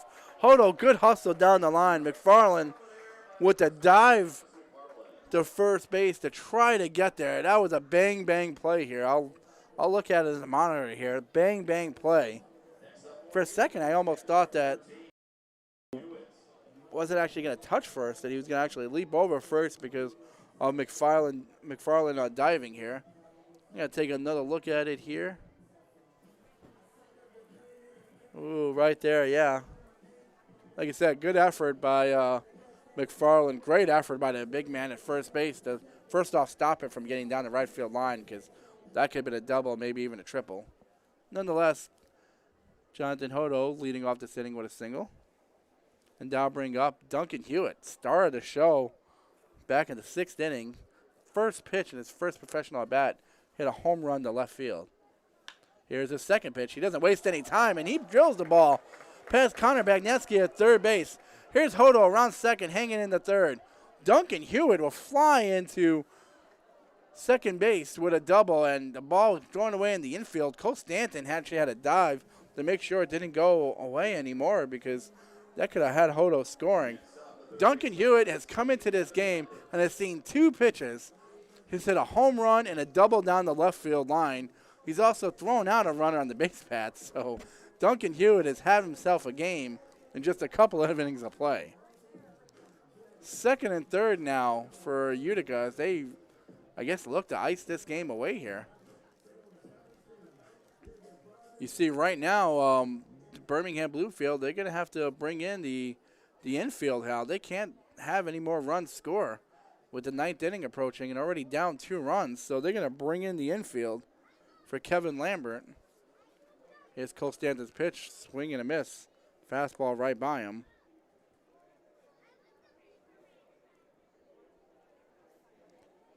Lambert's 0 for 2, reached on a hit by pitch. Here's the 0-1 to Lambert. Swung on, and that ball is hit to center field. Right there is Elijah Salea. He'll camp underneath it. Here's Hodo tagging and coming home. There's Duncan Hewitt tagging and going to third. And there you go, the speed of, the ball got away on the infield, and it looked like Hewitt was going to make his way home. Decided not to. Sacrifice fly for Kevin Lambert as he does what he has to do. He gets the ball to the outfield, scores Hodo. Moves another runner over. Good at bat for Kevin Lambert. It's now a 5-2 Utica lead.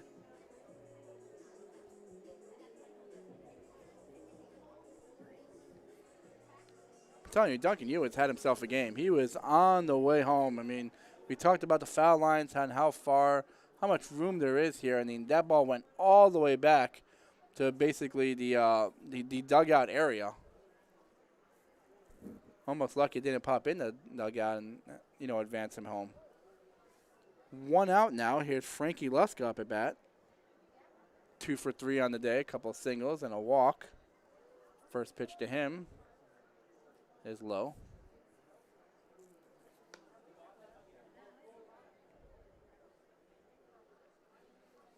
Utica on top 5-2 here.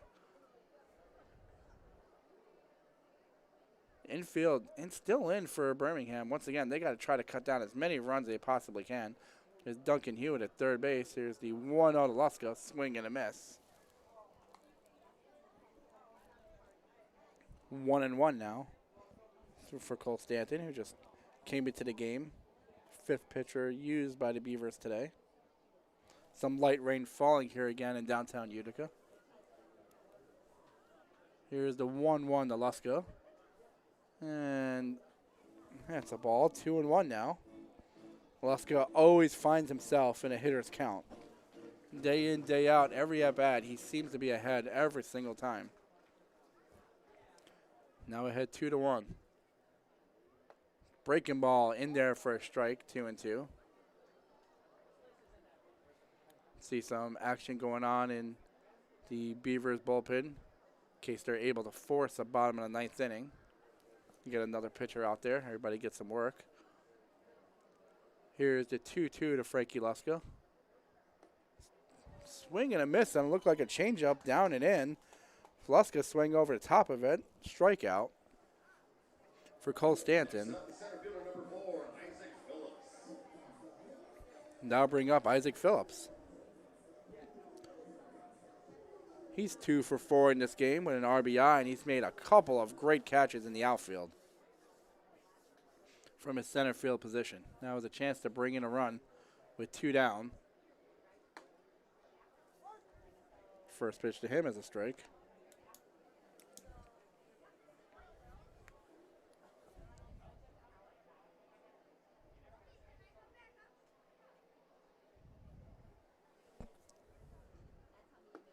Ooh, swing and a miss, strike two. Stanton ahead of him, 0-2. By the way, Kevin Lambert's sacrifice fly, that was his 9th RBI. Sorry, his 4th RBI of the season. Duncan Hewitt remains on third base. Isaac Phillips facing an 0-2 count, swung on, and that ball is hit out into right field. Right there is Keyshawn Lynch, tries to make a diving catch over his shoulder. It just falls into play. LeBoy picks it up and throws it in. Now, we've seen so many balls hit into no man's land today, and right there, that was hit in between the second baseman and the right fielder. Keyshawn Lynch read the ball as best as he could and ran out there and just over his shoulder. Couldn't make the play. RBI single for Isaac Phillips. Give him 2 RBIs. Give him a couple of hits. And give Utica a 6-2 lead here in the bottom of the 8th inning.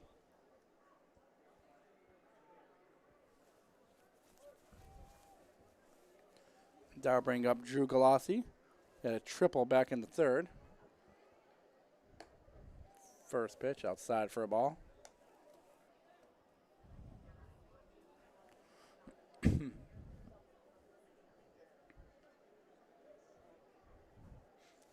Phillips leads off first base. Here's the 1-0 to Galassi. Ooh, swing. Did he go? They say he did not go. 2-0 on Galassi, so he's going to get a pretty good pitch to hit here.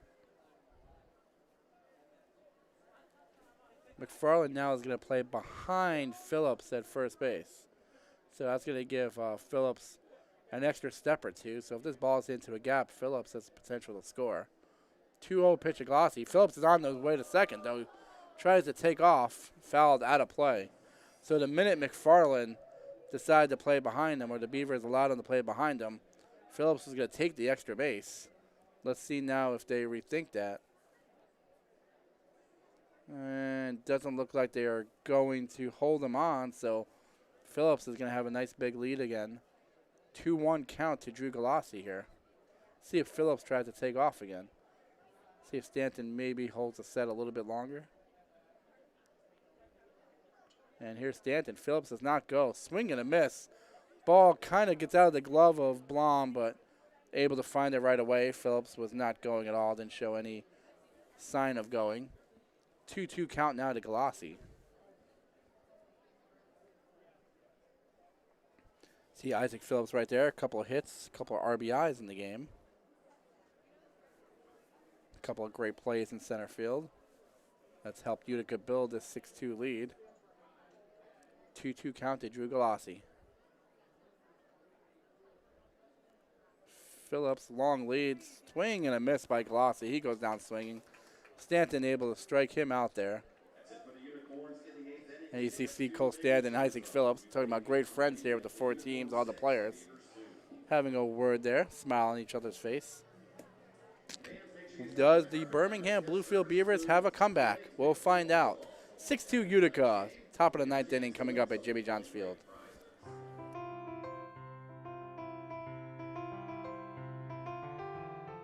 Ascension Michigan Sports Medicine, we're here to treat any athlete, any injury that you might have, whether that's at the high school, the college level, or the professional level, or whether that's you just want to stay active and keep fit.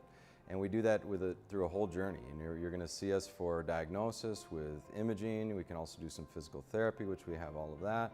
And we can do all the way up to the OR if you need surgery and getting you recovered as well. There's no reason to delay your care. You can get in to see us just as easily as you can see a primary care doctor. And when you do come to see us, we have all the precautions in place to keep you safe.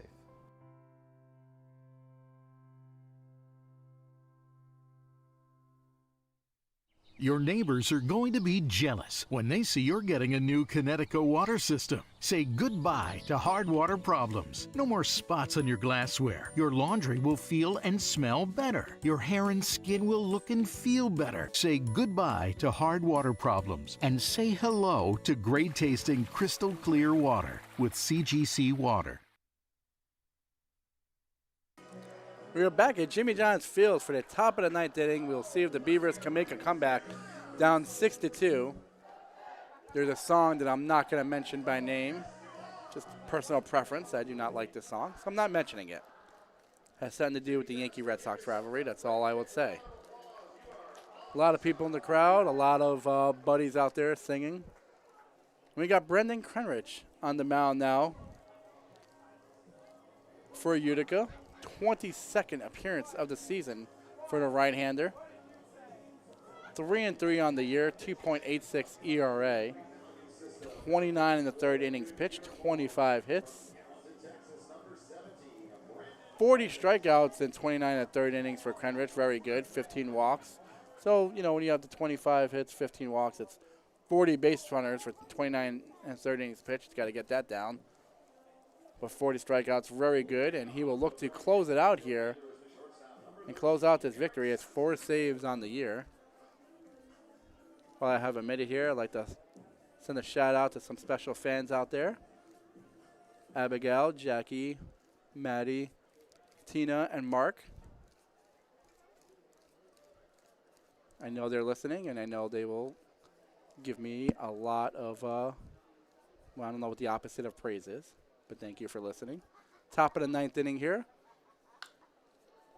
First pitch for Eric Santiago lines it right to Curiel at shortstop. 1 pitch, 1 out. Great play. First pitch swinging for Santiago, and he put a charge in there right to Curiel. 1 out here. The Beavers down to their final 2 outs. As Keyshawn Lynch will step into the batter's box.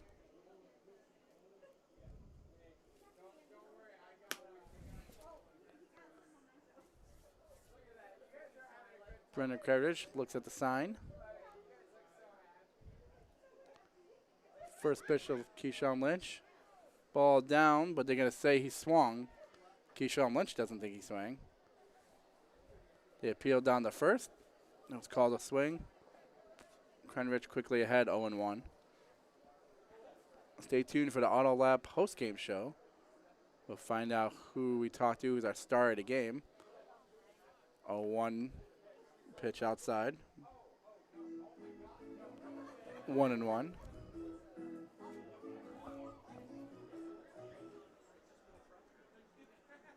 Keyshawn Lynch, 0 for 2 in the game. Had a sacrifice fly back in the first inning to drive in 1 run. Hit by a pitch his last time up. He's now ahead of the count, 2-1.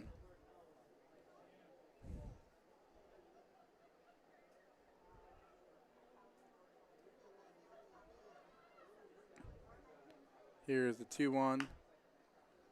That ball's hit right to Lambert over at third base. Throws over to Pinchman to first. 2 away. Beavers down to their final out. Need a rally. Christian LeBoy will step to the plate. He's 0 for 3 on the day. Krenrich just come in. Quickly retire 2 batters on 5 pitches. And now it's up to LeBoy to keep this going for the Beavers. Down 6-2 here in the 9th inning on Military Appreciation Night. Once again, thank you for everyone for their service in the military. First pitch is down low for a ball.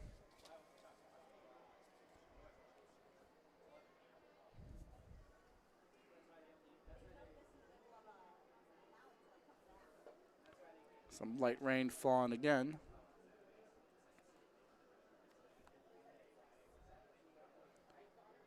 Here's the 1-0 to LeBoy. Swing and a miss. Nice change up, 1-1.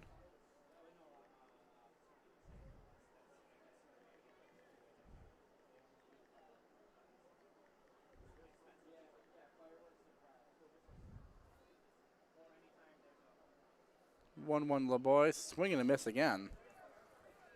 Beavers are down to their final strike.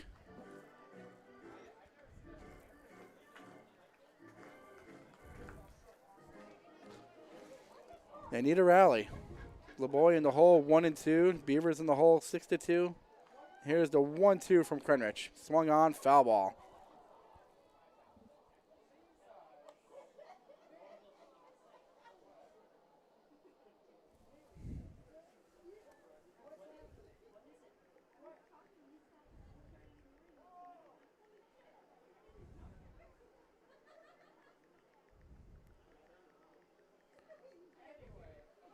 1-2, swung on, foul tip into the glove. Game is over. Utica able to take this game 6-2. Krenrich is able to put it away. He retires all 3 batters he faces here in the 9th inning.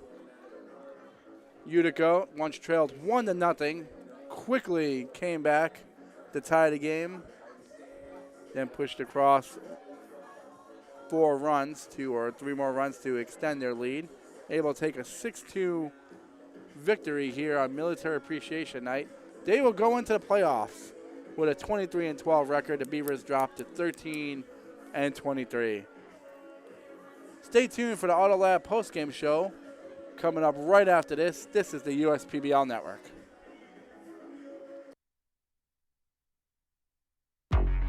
If I hit a home run, then you know what's going out of the park. Yeah, bases loaded, we ain't letting up. Scoring back to back, you can count it up. United we stand together, divided we fall. Ain't no turning back, we done came too far to turn around and have a seat now. We don't compare, cause we unicorn. Illuminate the dark with my uniform. Every time you see me stand up and salute me. It ain't no competition, not even from you. If I hit a home run, then you know what's going out of the park. Yeah, bases loaded, we ain't letting up. Scoring back to back, you can count it up. United we stand together, divided we fall. Ain't no turning back, we done came too far to turn around and have a seat now. We don't compare, cause we unicorns. Illuminate the dark with my uniform. Every time you see me stand up and salute me. It ain't no competition, not even from you.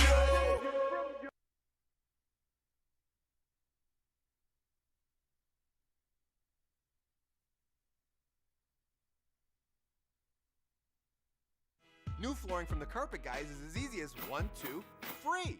1, just call the Carpet Guys for fast, free, and home shopping.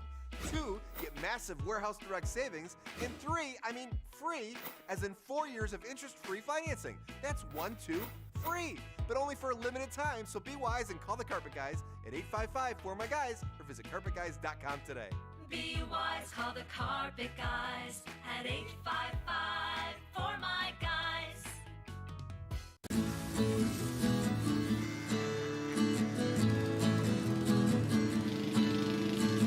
When people keep repeating that you'll never fall in love, when everybody keeps retreating but you can't seem to get enough, let my love open the door. Let my love open the door. Let my love open the door to your heart. Let my love open the door. Let my love open the door. Let my love open the door to your heart. Dunham Sports is a proud partner of the USPBL. Big names, low prices, delivering value since 1937.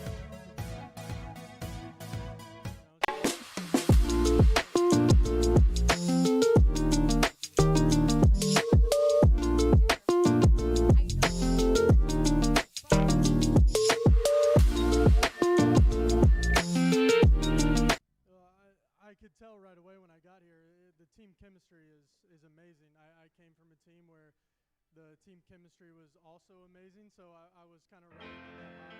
I was really happy when I got in the clubhouse and saw how talented everybody was. It's really hard on the field.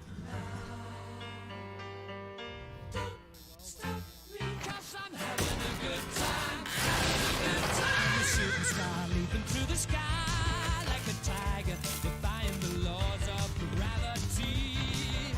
I'm a racing car passing by like Lady Godiva. I'm gonna go, go, go. There's no stopping me. No stopping, no stopping. Oh!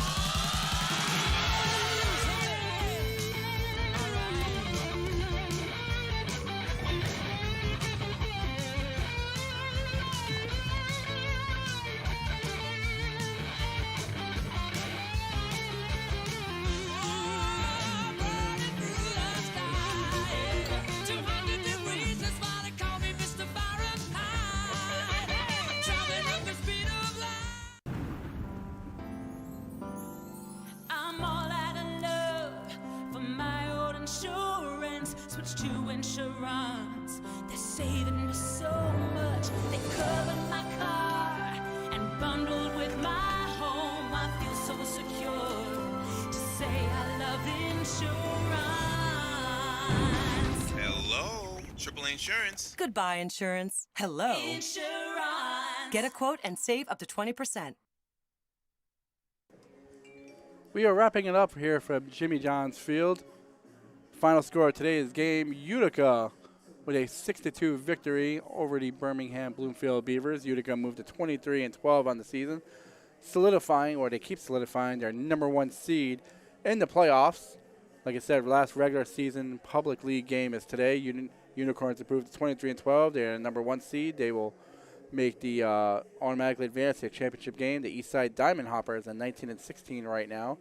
They're #2 seed. The Eastside Woolly Mammoths, the 3rd seed at 16-20. The Beavers fall to 13-23. They will be the 4th seed. Some stars of the game today: Isaac Phillips, 3 hits, 2 RBI, some spectacular plays in center field. Duncan Hewitt coming off the bench now.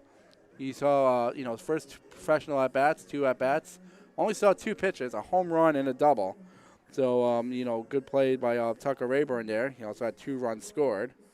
Good play all around from Utica now. They went to a lull a little bit during the season where they were a first-place team, but they exactly weren't playing like a first-place team, but they seem to really be rounding out the form now as they look for a three-peat. Once again, on Military Appreciation Day here at Jimmy John's Field, the Utica Unicorns take a 6-2 win over the Birmingham Bloomfield Beavers. For the USPBL Network, I am PJ Gradowski. Join us next weekend, championship weekend, right here. It starts on Friday. Tickets available at the USPBL Network.